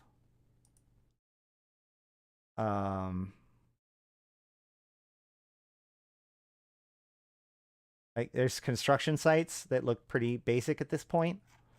But we also have this picture labeled Interstellar Shipcaster. And also this model has been pulled out from Hobo Leaks as well. So this appears to be the slingshot. This is the thing that we're trying to build. So let's talk about that. All 4 empires are now trying to build this slingshot in their headquarters. Each of the 4 headquarters have been announced now. We have Anamon, Ammo, Mehator, and Intaki. All 4 of them, they're trying to build one of these things. In order to build it, they must master 2 different technologies. You must have the ability, you must master the transportation technology, and you gotta power the damn thing. The way that they're going to power it is through a stellar transmuter. So within 4 jumps of each of the headquarters, a new stellar transmuter project has begun for both the Mimitar and the Amar, because they have completed stellar transmuter technology. I assume the construction of this thing may be, we should actually go check out whether or not it's already starting being built in the Caldari one. Now, again, in order to complete this there's no construction right now in Ammo of this thing per se, but you can go and see the transmuter starting to get built right now, I think, in the system nearby. Because again, in order to build this device, you need to have the Caldari technology. In order to build the transmuter, you have to have the technology that's currently owned by the Amar and Mimitar. So this is based on the previous faction campaign. In the previous faction campaign, the Amar and the Mimitar completed their task to get stellar transmuter data, and the Caldari completed their task to get the Triglavian data. We failed to get the Triglavian data. So, because they got the Triglavian data, they get the transportation technology. Because the other 2, the Amar and the Mimitar,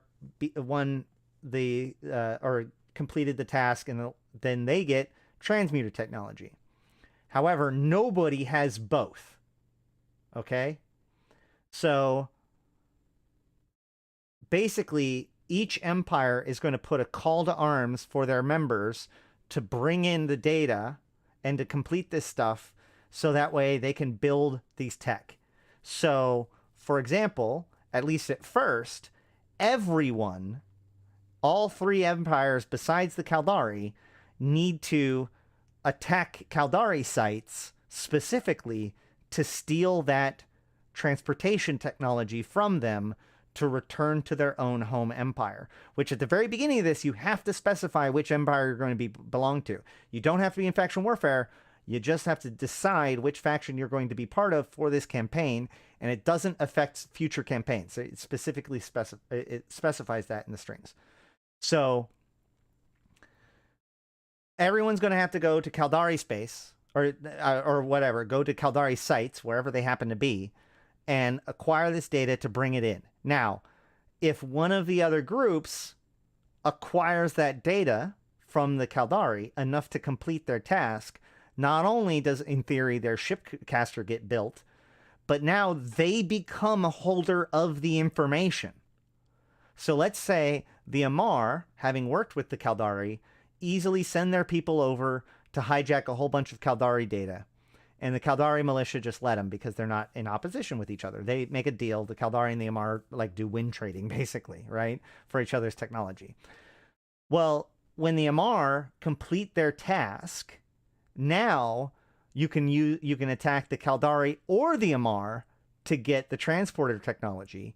And if you attack the Amar, you can get either technology. That seems to be the way it works. So I don't know if, like, the thing is that, like, as time goes on, there's more and more people that'll have the technology, right? The Gallente, for example, need both technology. They have twice as much work for this effort than anyone else because they failed to get either technology in the last faction campaign. But let's say the Gallente lag behind again. At some point, even in that scenario, there would be 3 empires with their completed thing, and then the Gallente still now being able to go to anybody's sites in order to acquire the data. So this seems to show like an acceleration mechanic, right? So this is kind of one of those examples of the way that CCP doesn't write the ending, but it may be pushed pretty strong in its direction just by its own design, right? The question goes, how long do we have to complete this? Does it keep going until it's completed, et cetera, et cetera? Is this a question of what order they get built in, or is this a question of whether they get built? And how much effort will that actually take? How disruptive can other people be to your effort, right? And I think that that's going to decide a lot about how this plays out. Well, even if the Gallente have to ask, or do ask the Mimitar, they still need the data from Caldari. The thing is that it behooves, for instance, in this case, it would behoove the Gallente to work with the Caldari to overwhelm that to get the Caldari to have as much, or to pull in the data, so that way the Amar can't get it necessarily. And once the Mimitar have it, then we can just harvest it from them. Potential. Like I don't know how this is all going to play out, right? However, it's also worth noting that on Singularity, Intaki is a 0.4 system now, which, going back to what I was saying earlier, or yesterday, I theorized that this event is going to decide whether or not Intaki is allowed to become a fully high-sec system or not. I suspect that the war zone that has been taken out of the systems that have been taken out of the war zone as part of the Uprising event could very well be put into play. This also gives us a better understanding of what why these transmuters are necessary.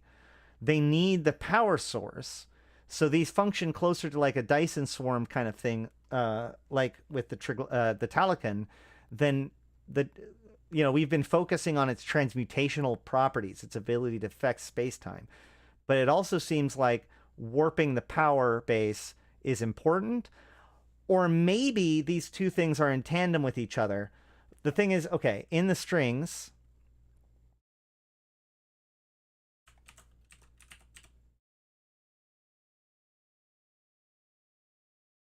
okay, so first of all, it talks about the history. So we'll just read these strings because this is actually a really good, they've actually put in a really good summary of events, okay? After the discovery of an abandoned and decloaked Edencom station above the planet of Othanoon 5 and the subsequent revelation of extensive Triglavian facilities on the surface of Storm Planet, both the Caldari State and Gallente Federation mobilized their loyal Capsuleer militias with the aim of gaining control of these facilities and any secrets held within. Both empires began construction of new stargates, pairing connections with the secure high-security space to the Othanoon system, asking Capsuleers to assist with the construction by taking part and holding factional warfare control of Othanoon and mining ores found within the local constellation and returning them to the construction site. Beginning with Edencom Station, beginning with the Edencom station discovery in late June YC-124, forces from the Caldari State, Gallente Federation, and Triglavian Collective clash in Othanoon and nearby systems. Capsuleers aligned with the Caldari State demonstrated their incredible dedication and combat prowess, maintaining effective control of the whole of Sirthud constellation for multiple consecutive weeks. Thanks to the assistance of their Capsuleers, the Caldari completed their new Stargate connection between Seminuni and Othanoon on YC-124-10-11. The Gallente aligned forces were prevented from completing their Othanoon Stargate. The Gallente were later able to repurpose their Amignon Gate of their partially constructed connection and redirect it to the Intaki system after the Federation Navy liberated that system in an invasion in YC-124-11-8.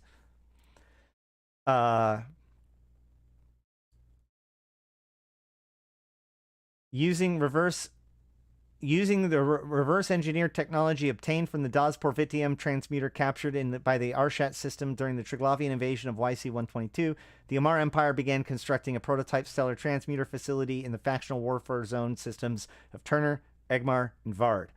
Both the Amar Empire and the Minmatar Republic made control of these and nearby systems a priority in order to gain the effective understanding of the Triglavian-derived stellar transmuter technology. Loyal Capsuleers were able to assist in the factional warfare system control and collecting stellar research data from hidden observatories, data hubs throughout the constellation.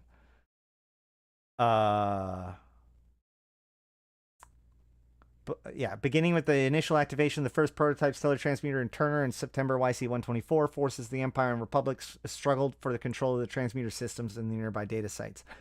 Both sides fought valiantly and recovered large volumes of stellar research data. Amar-aligned Capsuleers managed to take the lead, and the Imperial Research Project completed on YC-124-11-1. On YC-124-11-2, after weeks of increasing stellar instability, the Turner system experienced an extreme stellar event which completely destroyed the Amar-controlled stellar transmuter and devastated the planet of Turner-1 and the nearby Republic Parliament Station. Spurred on by this catastrophe, Minmatar-aligned Capsuleers rapidly completed the research project a few days later on YC-124-11-5. Thanks to the effort of the Minmatar engineers with the opportunity to learn from their observations of the Turner catastrophe, the prototype stellar transmuters under the Minmatar control of the Vard and Egmar systems were safely shut down, averting the risk of further disasters. Now then, the four great empires of New Eden are racing to develop and construct the first interstellar shipcasters, massive structures capable of launching allied planets across space to give them a decisive edge in conflict over low-sec war zones. Building and operating these shipcasters will require mastery of two Triglavian-derived technology, novel transportation relay technology, discovered in Triglavian facilities on the storm planet of Othanoon 5, and advanced stellar transmuter technology that was reverse engineered from the Triglavian Das Porvitium transmuter and recently tested in Vard, Egmar, and Turner, with the devastating consequences in the latter case. Each empire has requested Capsuleer support to obtain research data required to complete the understanding of both technologies and assemble a shipcaster structure powered by the nearby stellar transmuters within their territory so that they can be used to provide them their militias with significant mobility advantage in factional warfare. To begin this factional campaign, you must first choose one of the four empires to support. This choice will determine which side you can take and which boosters and skin rewards you will receive for participation. The choice of empires to support in this campaign only impacts this campaign and does not prevent you from supporting other empires in the future.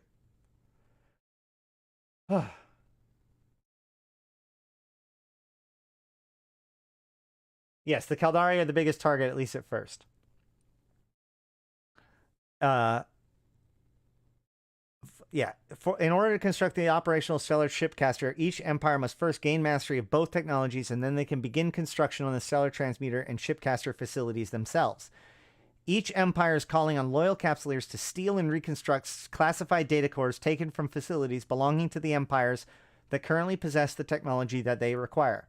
For example, if your chosen empire currently possesses the transport relay technology, but you do not possess the stellar transmuter technology, hold on, let me rephrase this line.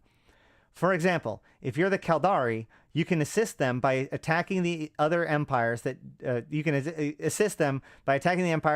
do have the stellar transmuter technology and collecting the data core components from that empire's facility. Timeout. So if you are Caldari, you can assist them by stealing the transmuter technology from the Amar and the Minmatar, at least for now. Again, this plays out as time goes on. So yeah, and then there's more information about each of the empires. This stuff I'm not going to read all of them, but it does kind of give a little bit of information, including currently the Amar Empire and Minotaur Republic possess the stellar transmitter technology, and the Caldari state possess the transport relay technology. Therefore, the Federation is asking for loyal capsuleers to infiltrate Caldari, Amar, and Minotaur data nodes, courier convoys, and laboratory facilities in order to collect and reconstruct data cores containing the classified transport relay and stellar transmitter sites. So, that does bring up the question about the blueprints.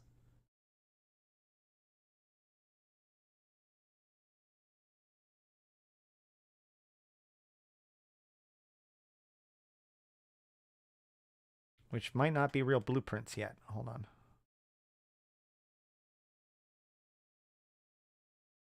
And of course, Sissy died a little bit ago, so no help there. Let's see if it's... Excuse me. Oh,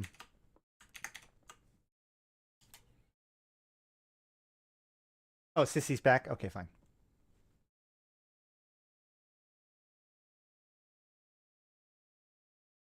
Uh-oh. Sissy's back. Let me check to see if there's anything more.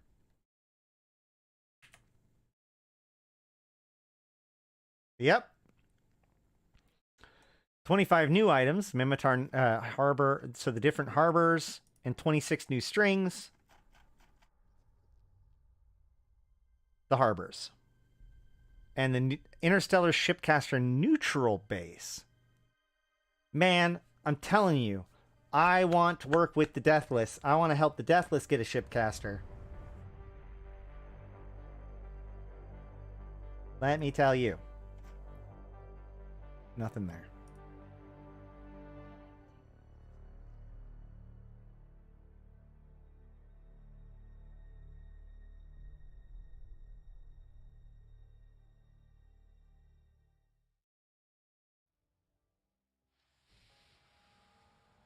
Oh, this is a different shot. I'm in Nintaki with this character. Oh, well, whatever. Do I have all my stuff here? I think that's on Ash, isn't it?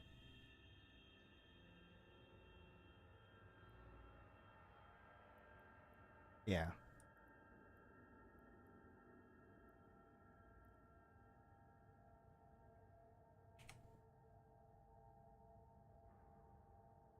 Whatever.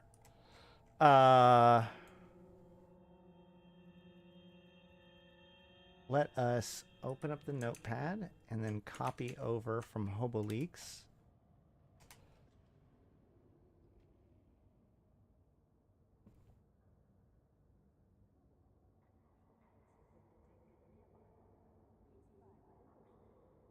Yeah, the Minotaur and the Amar are putting up their harbors. The Caldari and the Gallente have put up theirs for quite some time. That is true.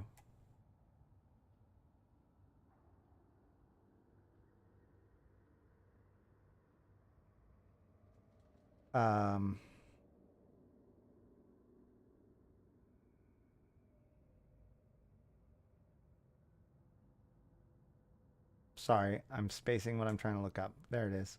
All right, data node spawner, partially constructed. Where's the data? There we go.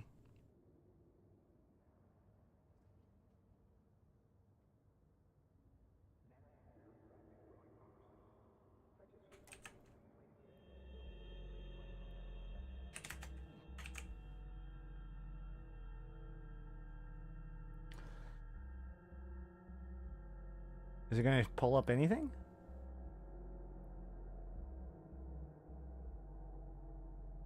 Oh, I'm not on Sissy. That's what you guys are trying to tell me.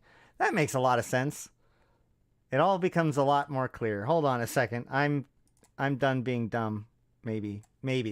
No promises. Actually.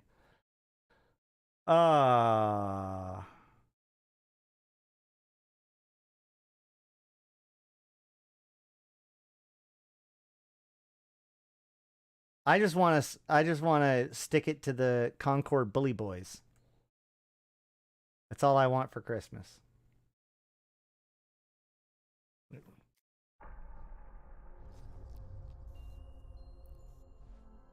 By the way, I want to point out that, like, this is a perfect setup for the shooter, right?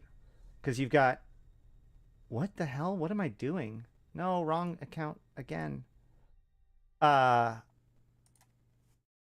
You have the Triglavians, Edencom, and the Deathless. Like, those are your NPC factions. Red, blue, and black.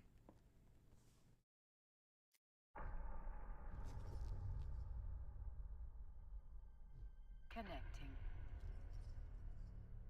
I'll believe the shooter when you see it. Yeah. I'm just saying, like, we do know that a lot of this stuff is designed to, like, set up the plot for some perspective shooter. So I'm just saying it makes sense to be introducing these concepts. That's all.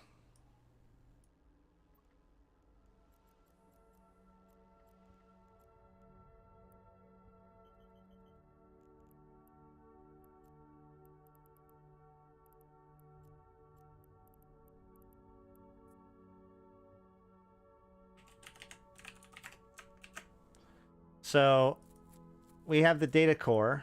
Doesn't really have anything. Relay data core and transmitter data core, but we've got these blueprints. Requested blueprint couldn't be found. Odd. So I'm guessing that...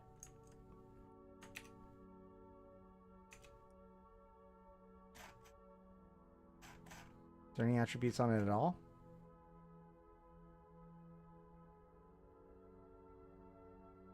Nothing useful. Okay, well, we'll just have to watch out for those. So it looks like we're going to need... So you have research, index files, data fragments, and encryption keys, right?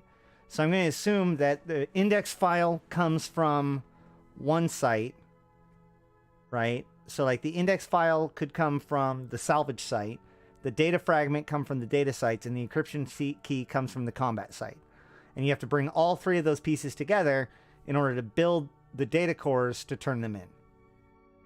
That sounds right.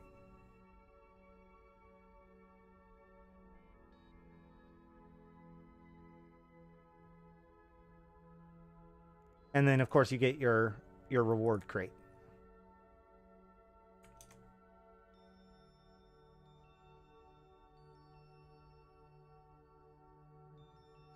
And that might about cover it.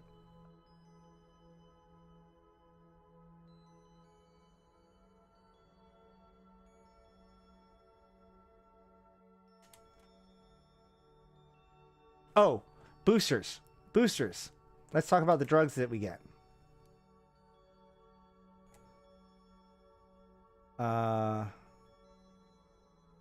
We're just going to go with the Imperial ones because I want to show off something real quick.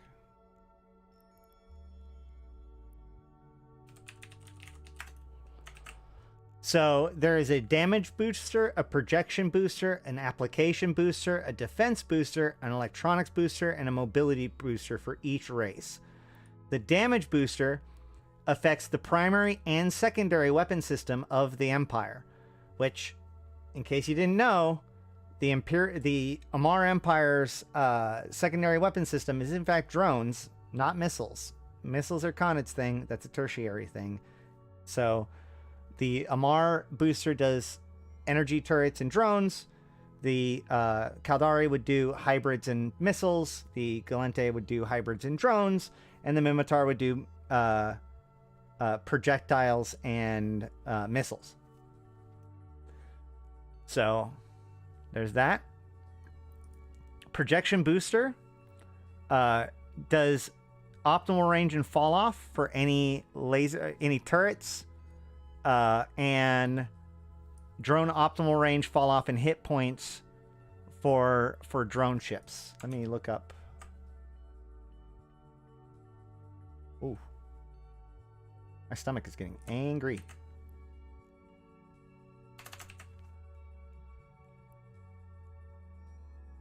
yeah, missile flight time. And then defense booster, all armor resistances, whereas the shield one will be, of course, shield resistances.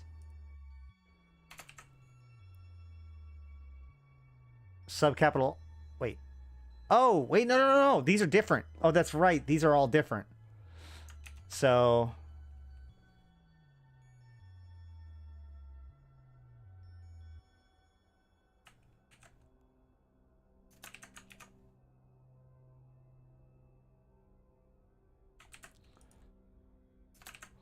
all right, so the Republic Defense Booster does armor repair and shield booster because they are active tanked and they're kind of a hybrid of the two.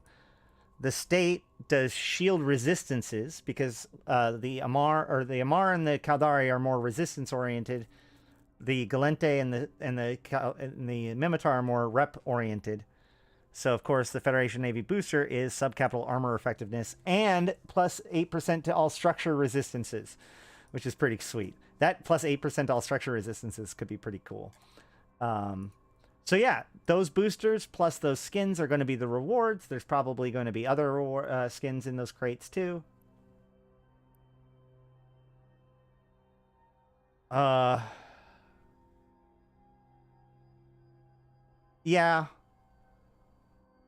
Yeah, it's kind of weird, Tom. But it has missile hard points, but not like not bonused for it.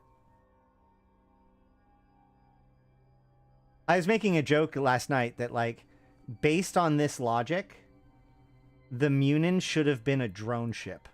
It should have been transformed into a drone ship. Because like the Sacrilege is the Amar's tertiary weapon system. It is the weapon system that they don't focus on very much, the missiles. So the equivalent to the Sacrilege on the Mimitar side would be a drone ship, like an Ishtar. Something to think about, I guess. The Munin could have been made into a... wouldn't that have been the fitting end if the Munin became one of the best ratting ships in the game? Wouldn't that just have completed the entire cycle? Just saying. It's not too late.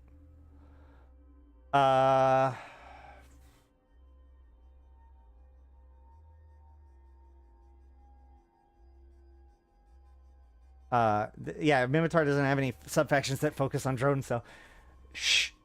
I don't... Maybe that should be different, huh? They got drones from the Gallente. See? I'm just saying. It's pretty funny. Man, don't get in my way of my excuses to why the Munin should be a drone ship, okay?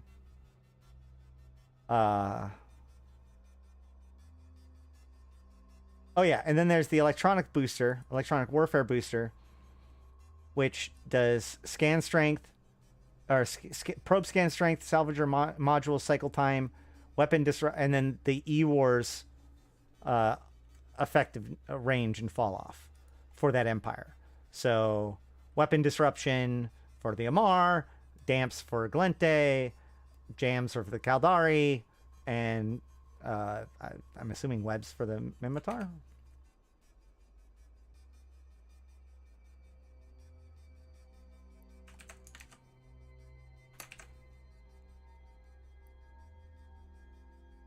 Target painter. Target painter range and fall off.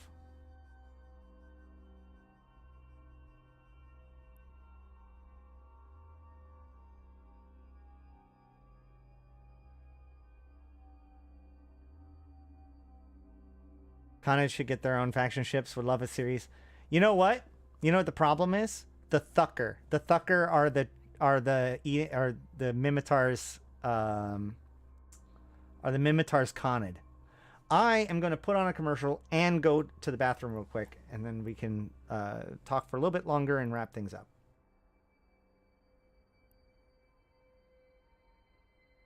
Let me put on...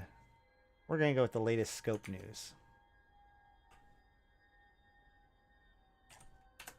I'm doing that pee-pee dance.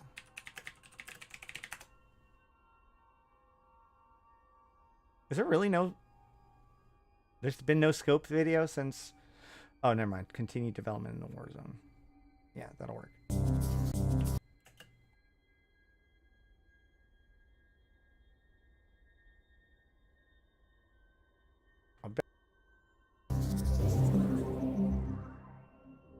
The Caldari Navy has deployed significant fleets into the long-disputed system of Athenon in the Placid region.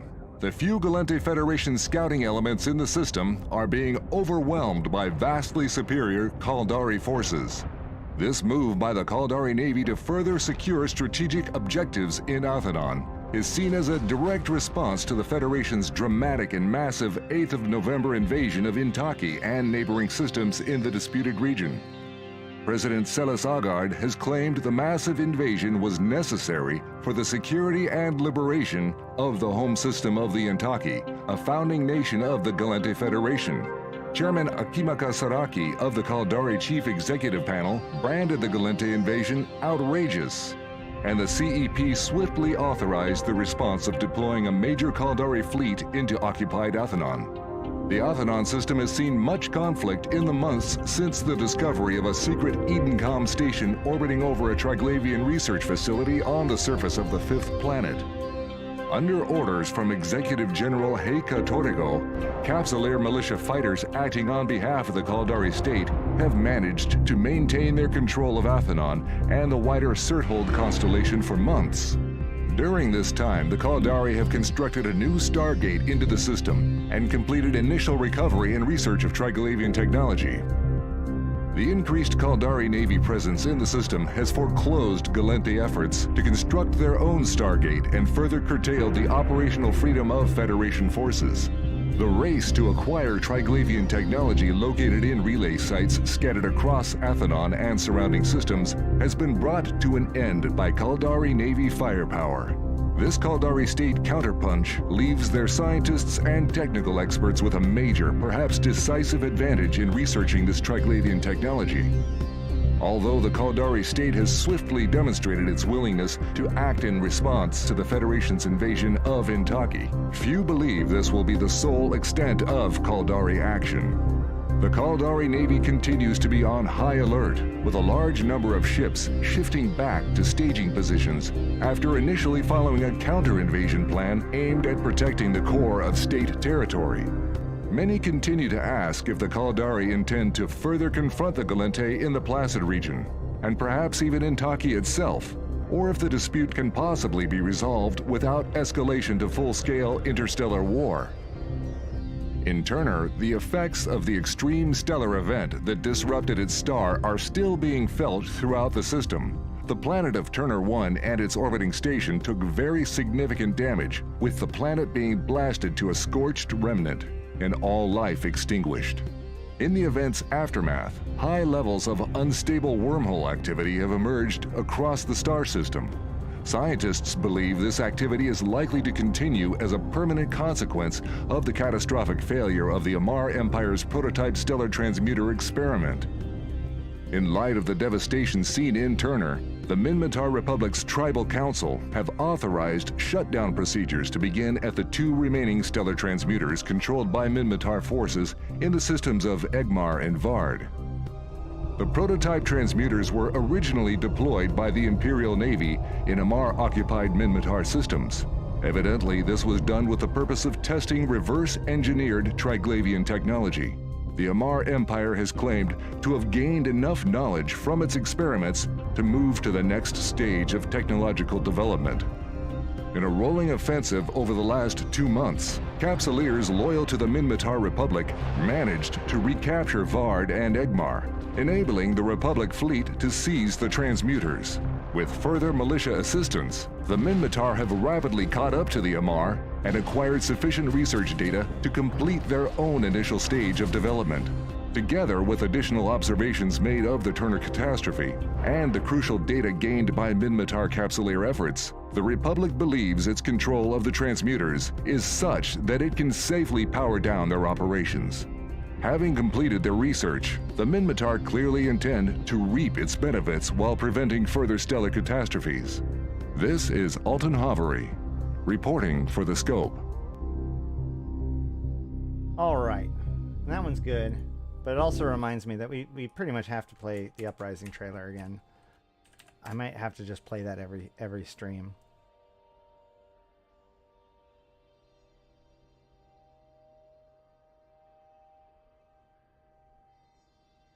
But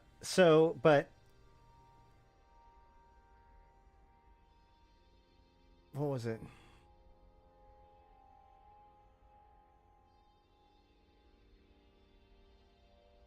Oh, so this is a bit of an unpopular opinion, perhaps, but it's worth noting that there are as many there's only one fewer drone-focused ship within the Amarr than on the Gallente. The Tristan. I'm pretty sure. Yeah, that's right. Feed the guinea pigs. Send in your likes. Hey, we've got 69 concurrent viewers. Nice. Nice. All right. So, what was I saying? Yeah. So if you think about it, like, we'd like to think about the Gallente as being primarily drones, and the Amarr as being, like, kind of drones, but they have the same ships. It's just their priorities that are different. The Gallente use drones to maximize their damage output, whereas the Amarr use drones to maximize their utility, right?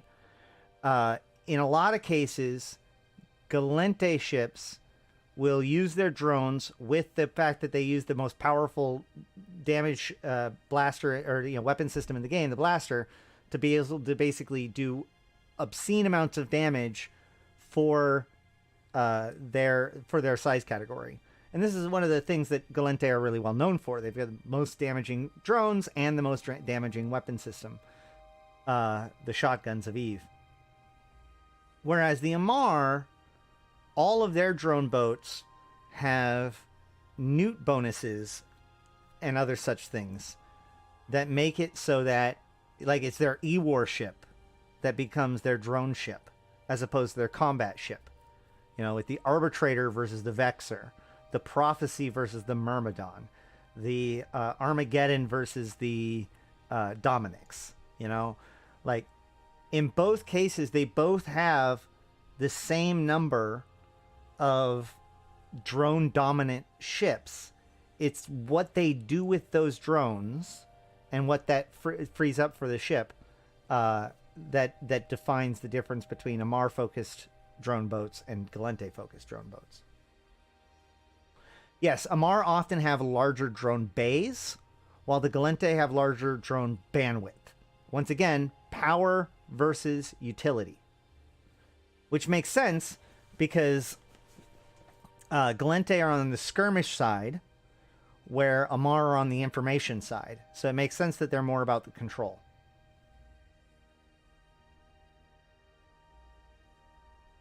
Wait.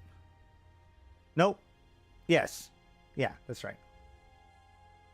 Didn't there used to be an Amarr drone frig, the Tormentor? Well, there's the Templar. It's a fighter used by Amarr carriers. There is the Tormentor. The Tormentor is the closest thing to the Amarr drone frig. But it doesn't have actually like a drone bonus. It just has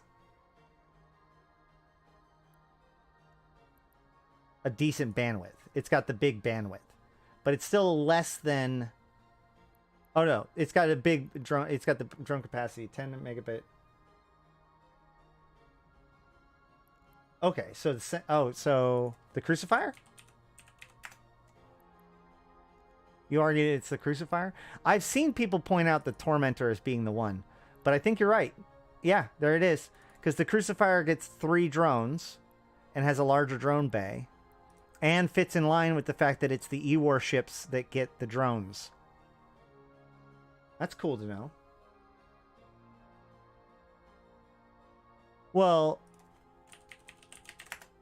if I remember correctly,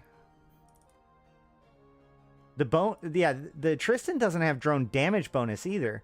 The thing that makes the Tristan so good is just the fact that it has 5 drones. So this one having 3 still makes it at least as droney as the Comet. Not including Navy, Gallente have 11 and Amar have 6. Okay, hold on. With a drone bonus? Let's think about which ones they're missing. I'm just saying that they both are drone focused, but one goes for control and one goes for power. So we have the Ishtar, which is a drone boat the Amar does not have. Are you counting the strategic cruiser? Because it's true, the strategic cruiser goes for missiles, which is kind of funny. So that's 2.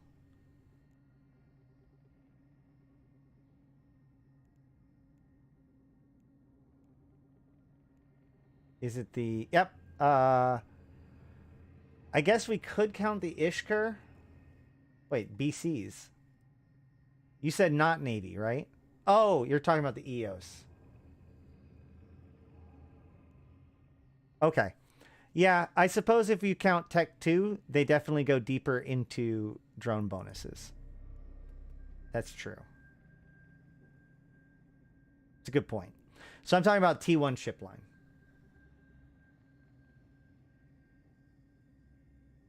Is there a drone subsystem for the Legion?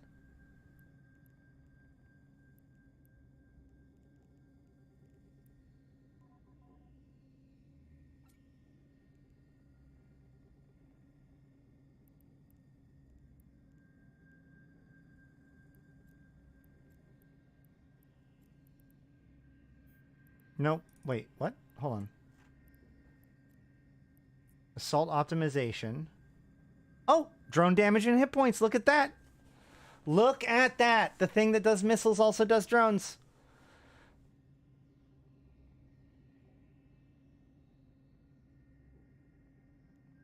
So yeah, there's that. So the Sacrilege should be a drone boat, right? By everything we were talking about, all memes aside, I was talking about this earlier. But in theory, the Sacrilege should be a drone boat, and the Damnation doesn't have a drone bonus, but I would say it's probably considered drone or has a strong drone component too, right? Yeah, I mean, it has a full set of mediums. That's fair.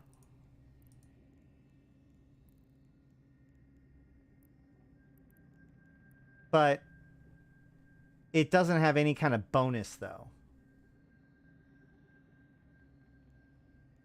Right. Both of the MR ones are drone focused because, again, it's the E-War, right? Their E-War is focused on that. So... the Sentinel. Is the Sentinel drone have drones? Yeah. 4 drones on the Sentinel. The Command Destroyer, Pontifex. Because remember, this is an information warfare race. So recon ships, drones. And it does seem weird that the missing piece here should be that the Damnation should have some sort of drone bonus of some kind.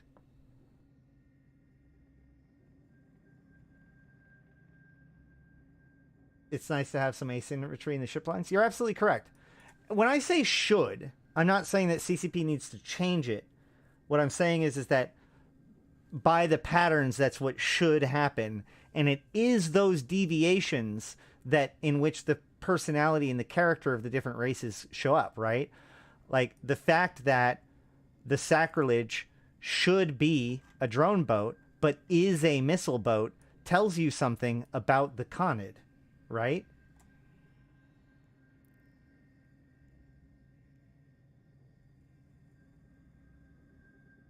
I also would contend, that any ship with an energy neutralization bonus has a drone bonus. But like that should be the equivalent, right? If a ship has a newt bonus, then it wants its high slots to be newts. And if it wants its high slots to be newts, it needs drones. So every newt boat is, in essence, also a drone boat. I keep saying, as I'm saying that, I think about the Balgorn. Let me double check. Yeah, coast to coast, sort of. Yeah.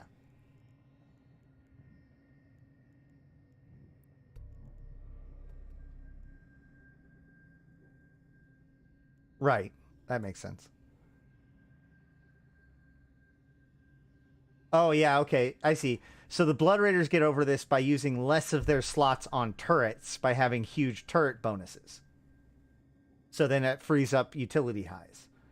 Whereas in the Amar ships, the newts and the turrets or missiles are competing for the same slots.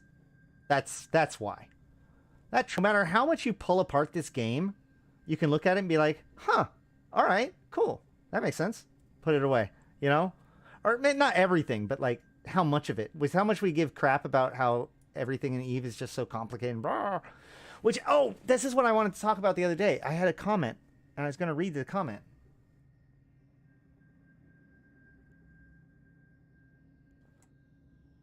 My favorite comment all day. Or from, like, whatever. So, yesterday, I got a comment on my ship fitting guide that simply said, fantastic video. I just started a week, and it's so deep. I didn't realize how well thought out this game is. And, like, I knew that the fitting guide needed to be made. That's why I made it, right? I knew it was going to be popular, and it has been popular. But it wasn't until this comment that I realized how much it changed the way that people play EVE Online. For those of us who have played this game for a long time and maybe didn't run into my stuff until just recently or whatever, can you imagine finding and watching my fitting guide in the first 2 weeks of EVE Online? Like, what if you just had the idea, like, all this idea that EVE is, like, complicated, like, so opaque and fitting is so hard to figure out, and there's all these modules and all this stuff to learn. What if somebody laid it all out for you at the very beginning and you're like, oh yeah, this makes sense? What if you thought that EVE was a well thought out and sensible game because in the very early days you were handed all the answers and you didn't have to blunder through a world in which nobody knows what the fuck they're talking about and nothing is sure and everything requires to be looked up? The idea that players are coming into the game now with this expectation that EVE can actually be understood makes me weep. I've said since the very beginning that, like, EVE needs to be a learnable game through gameplay.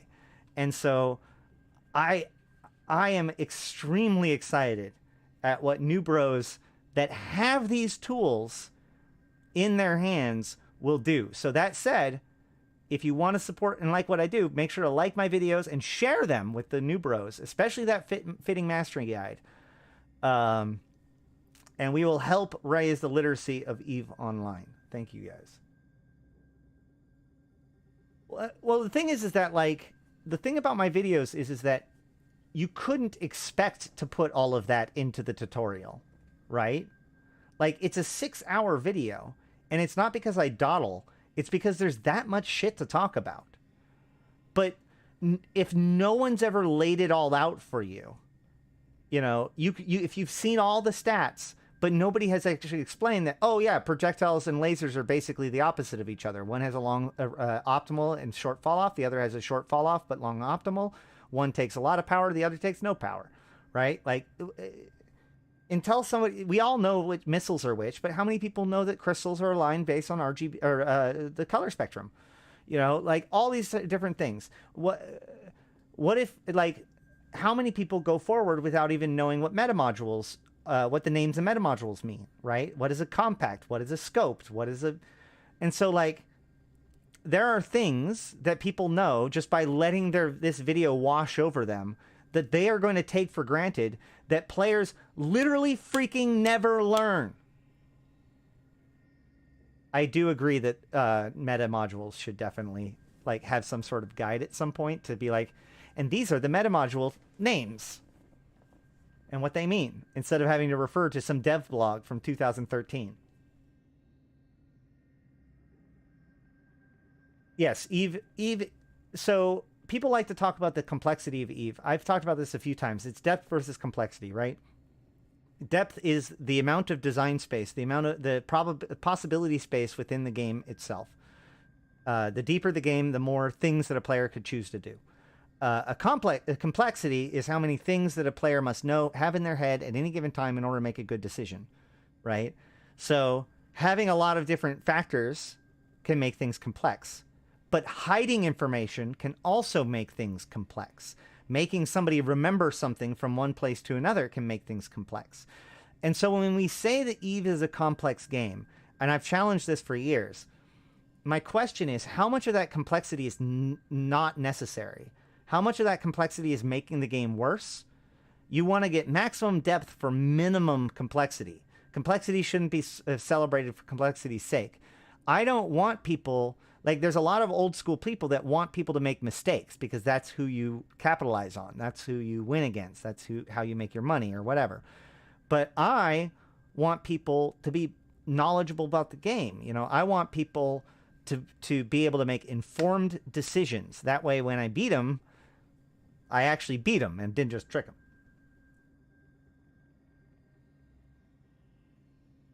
That's like having to explain that cyan is blue. It should be pretty obvious that compact means it doesn't take as much room. Well, it seems obvious to you because you have the full context. But if you just see a bunch of meta, you see a stack of different afterburners, and one of them happens to have the word compact, and one of them happens to have the word enduring, and then the microwave warp drive one has one named restrained, but they also have all these other words and names, and it's not just an enduring, it's a Y blah blah blah, a cold jet enduring. It isn't obvious. In fact, I don't think I've ever met a person who is, like, in the course of conversation volunteered to me that they just figured out that those words mean something and what they mean without having been told it, usually by me or by somebody else like me.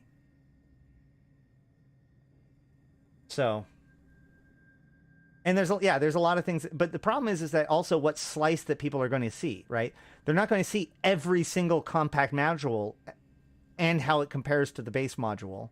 They're going to see all of the modules of that type and how they compare. So they'll just see that the meta ones are the meta ones, but until you've done quite a few, you may not recognize that there's a pattern in which all of the compact ones are always smaller. Weapons haven't been tier-cited. You can tell things have been tier-cited if all of the meta items are meta level 1. Turrets are one of the few things that haven't been tier-cited, which is why they still have meta levels 1 through 4. But that's my point! This is my point. All this shit is in my video. And we think of this information. I made that video because that information was esoteric. But now, because of that video, that information is less esoteric. Can you imagine getting into this game with that information in your back pocket, going into it? Can you imagine all of our preconceptions about, like, having to get a fit from other people and blah, blah, blah? Like, that person has the tools that it takes to go and be successful in the game. And if not just from that video, from the rest of the videos. And so, like, it reminded me why I'm doing what I do. Learning the compare tool is really useful, yes. What is Scout? Scout is not a keyword.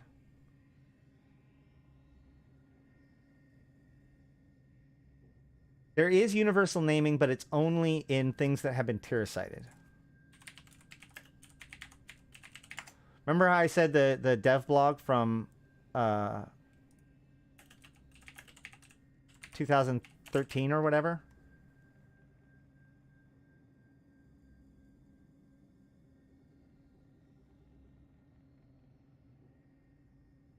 Hold on.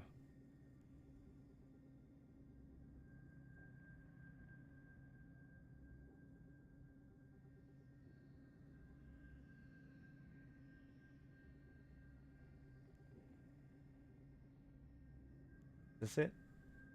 No. Shoot. I did it to the wrong window.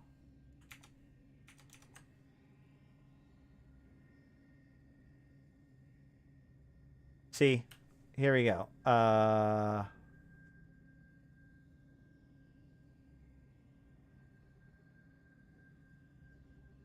Is this even it? No.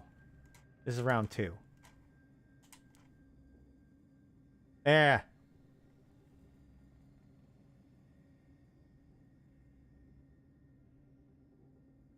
Prototype does mean something. I'm sorry. It was in 2014. My bad. I was off by a year. So we have upgraded, which means no specialization is possible.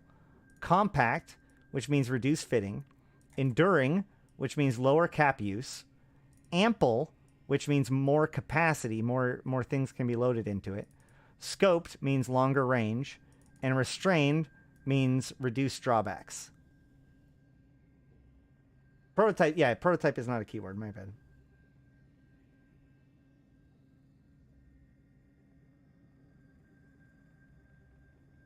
They haven't, but they didn't tier aside missile launchers, did they? Yeah, like if launchers had been tier sided, they would be all meta 1. They haven't been tier sided. They might have been adjusted, but not tier sided. Yeah, weapon namings are all still the old style. They've never tier-sided weapons. Wait. I say that as the example here proves me wrong.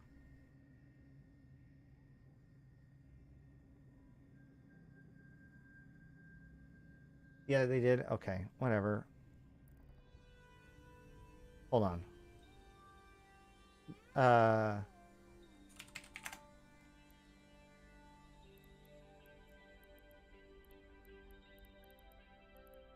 No, because like this one isn't meted. Or this isn't tier-sided. So rapid. Let's go with heavy assault. So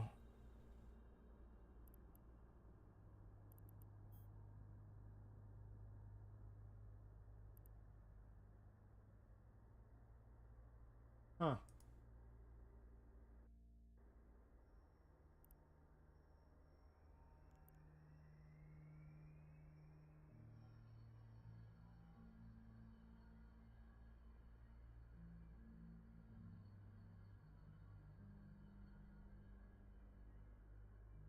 There we go. Right. Oh, so what? Heavy missile? Arbalist, rapid heavy. Yeah, these aren't tier-sided.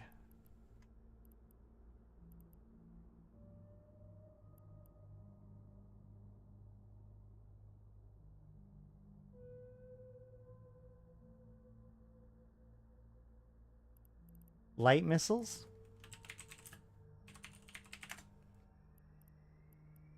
Yep. Yeah. Right. Wow. No. I think that this is right because ample means extra rounds. Compact means less launchers. And in the dev... Oh, shit. I'm not even showing it. That's correct.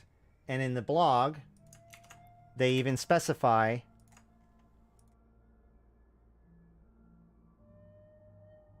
Okay. Module tier side. Here we go. Oh, yeah. Right here. They only had light missile launchers. So it's co-processors, reactor control. Yeah, all of these. So the only weapon system that's been tier-sided so far is light missile launchers.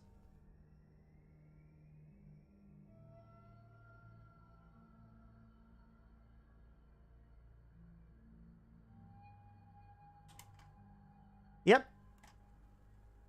All right, guys.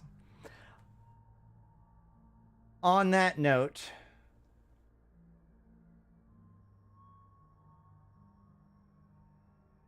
I have been Ashrothi.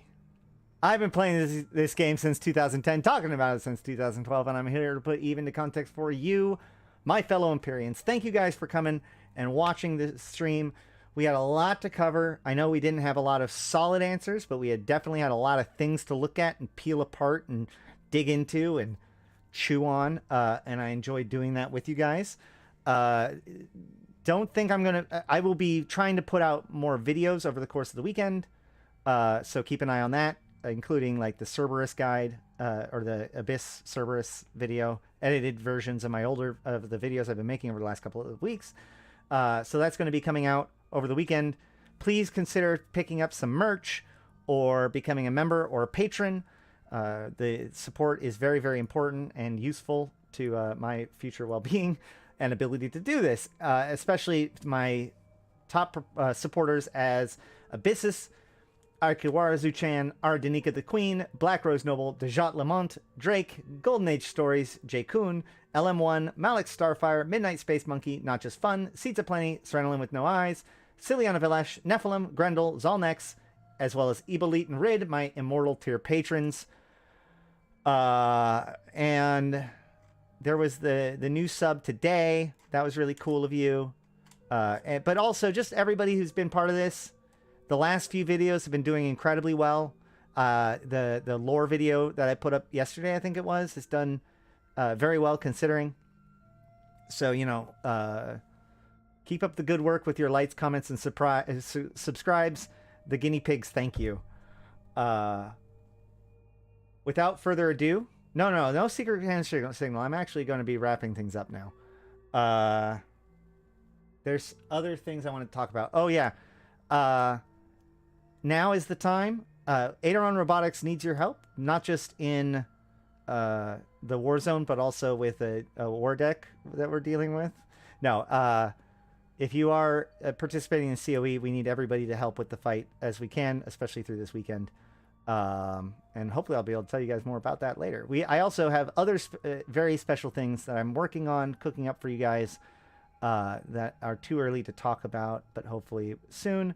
Next week, we will almost certainly start the Guardians Gala and maybe even start some Shadow War stuff. We'll be discussing that then. I won't promise a Monday stream, but I kind of owe you guys an extra stream. So there's all that. Thank you guys for the for that. Yeah, join COE.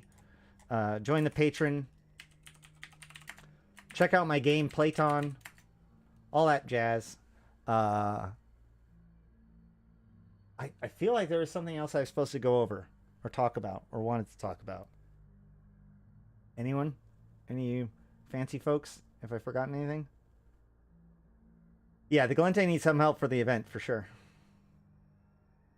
We've got catching up to do, but there's opportunity. All right.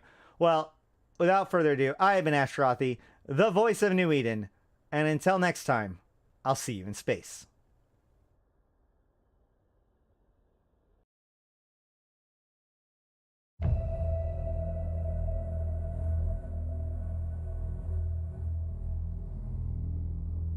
Oh, feel free to come on, hang out on the Discord. We hang out there most of the day.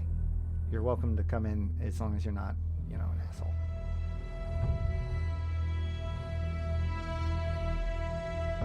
Bring on the wrecking machine.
every city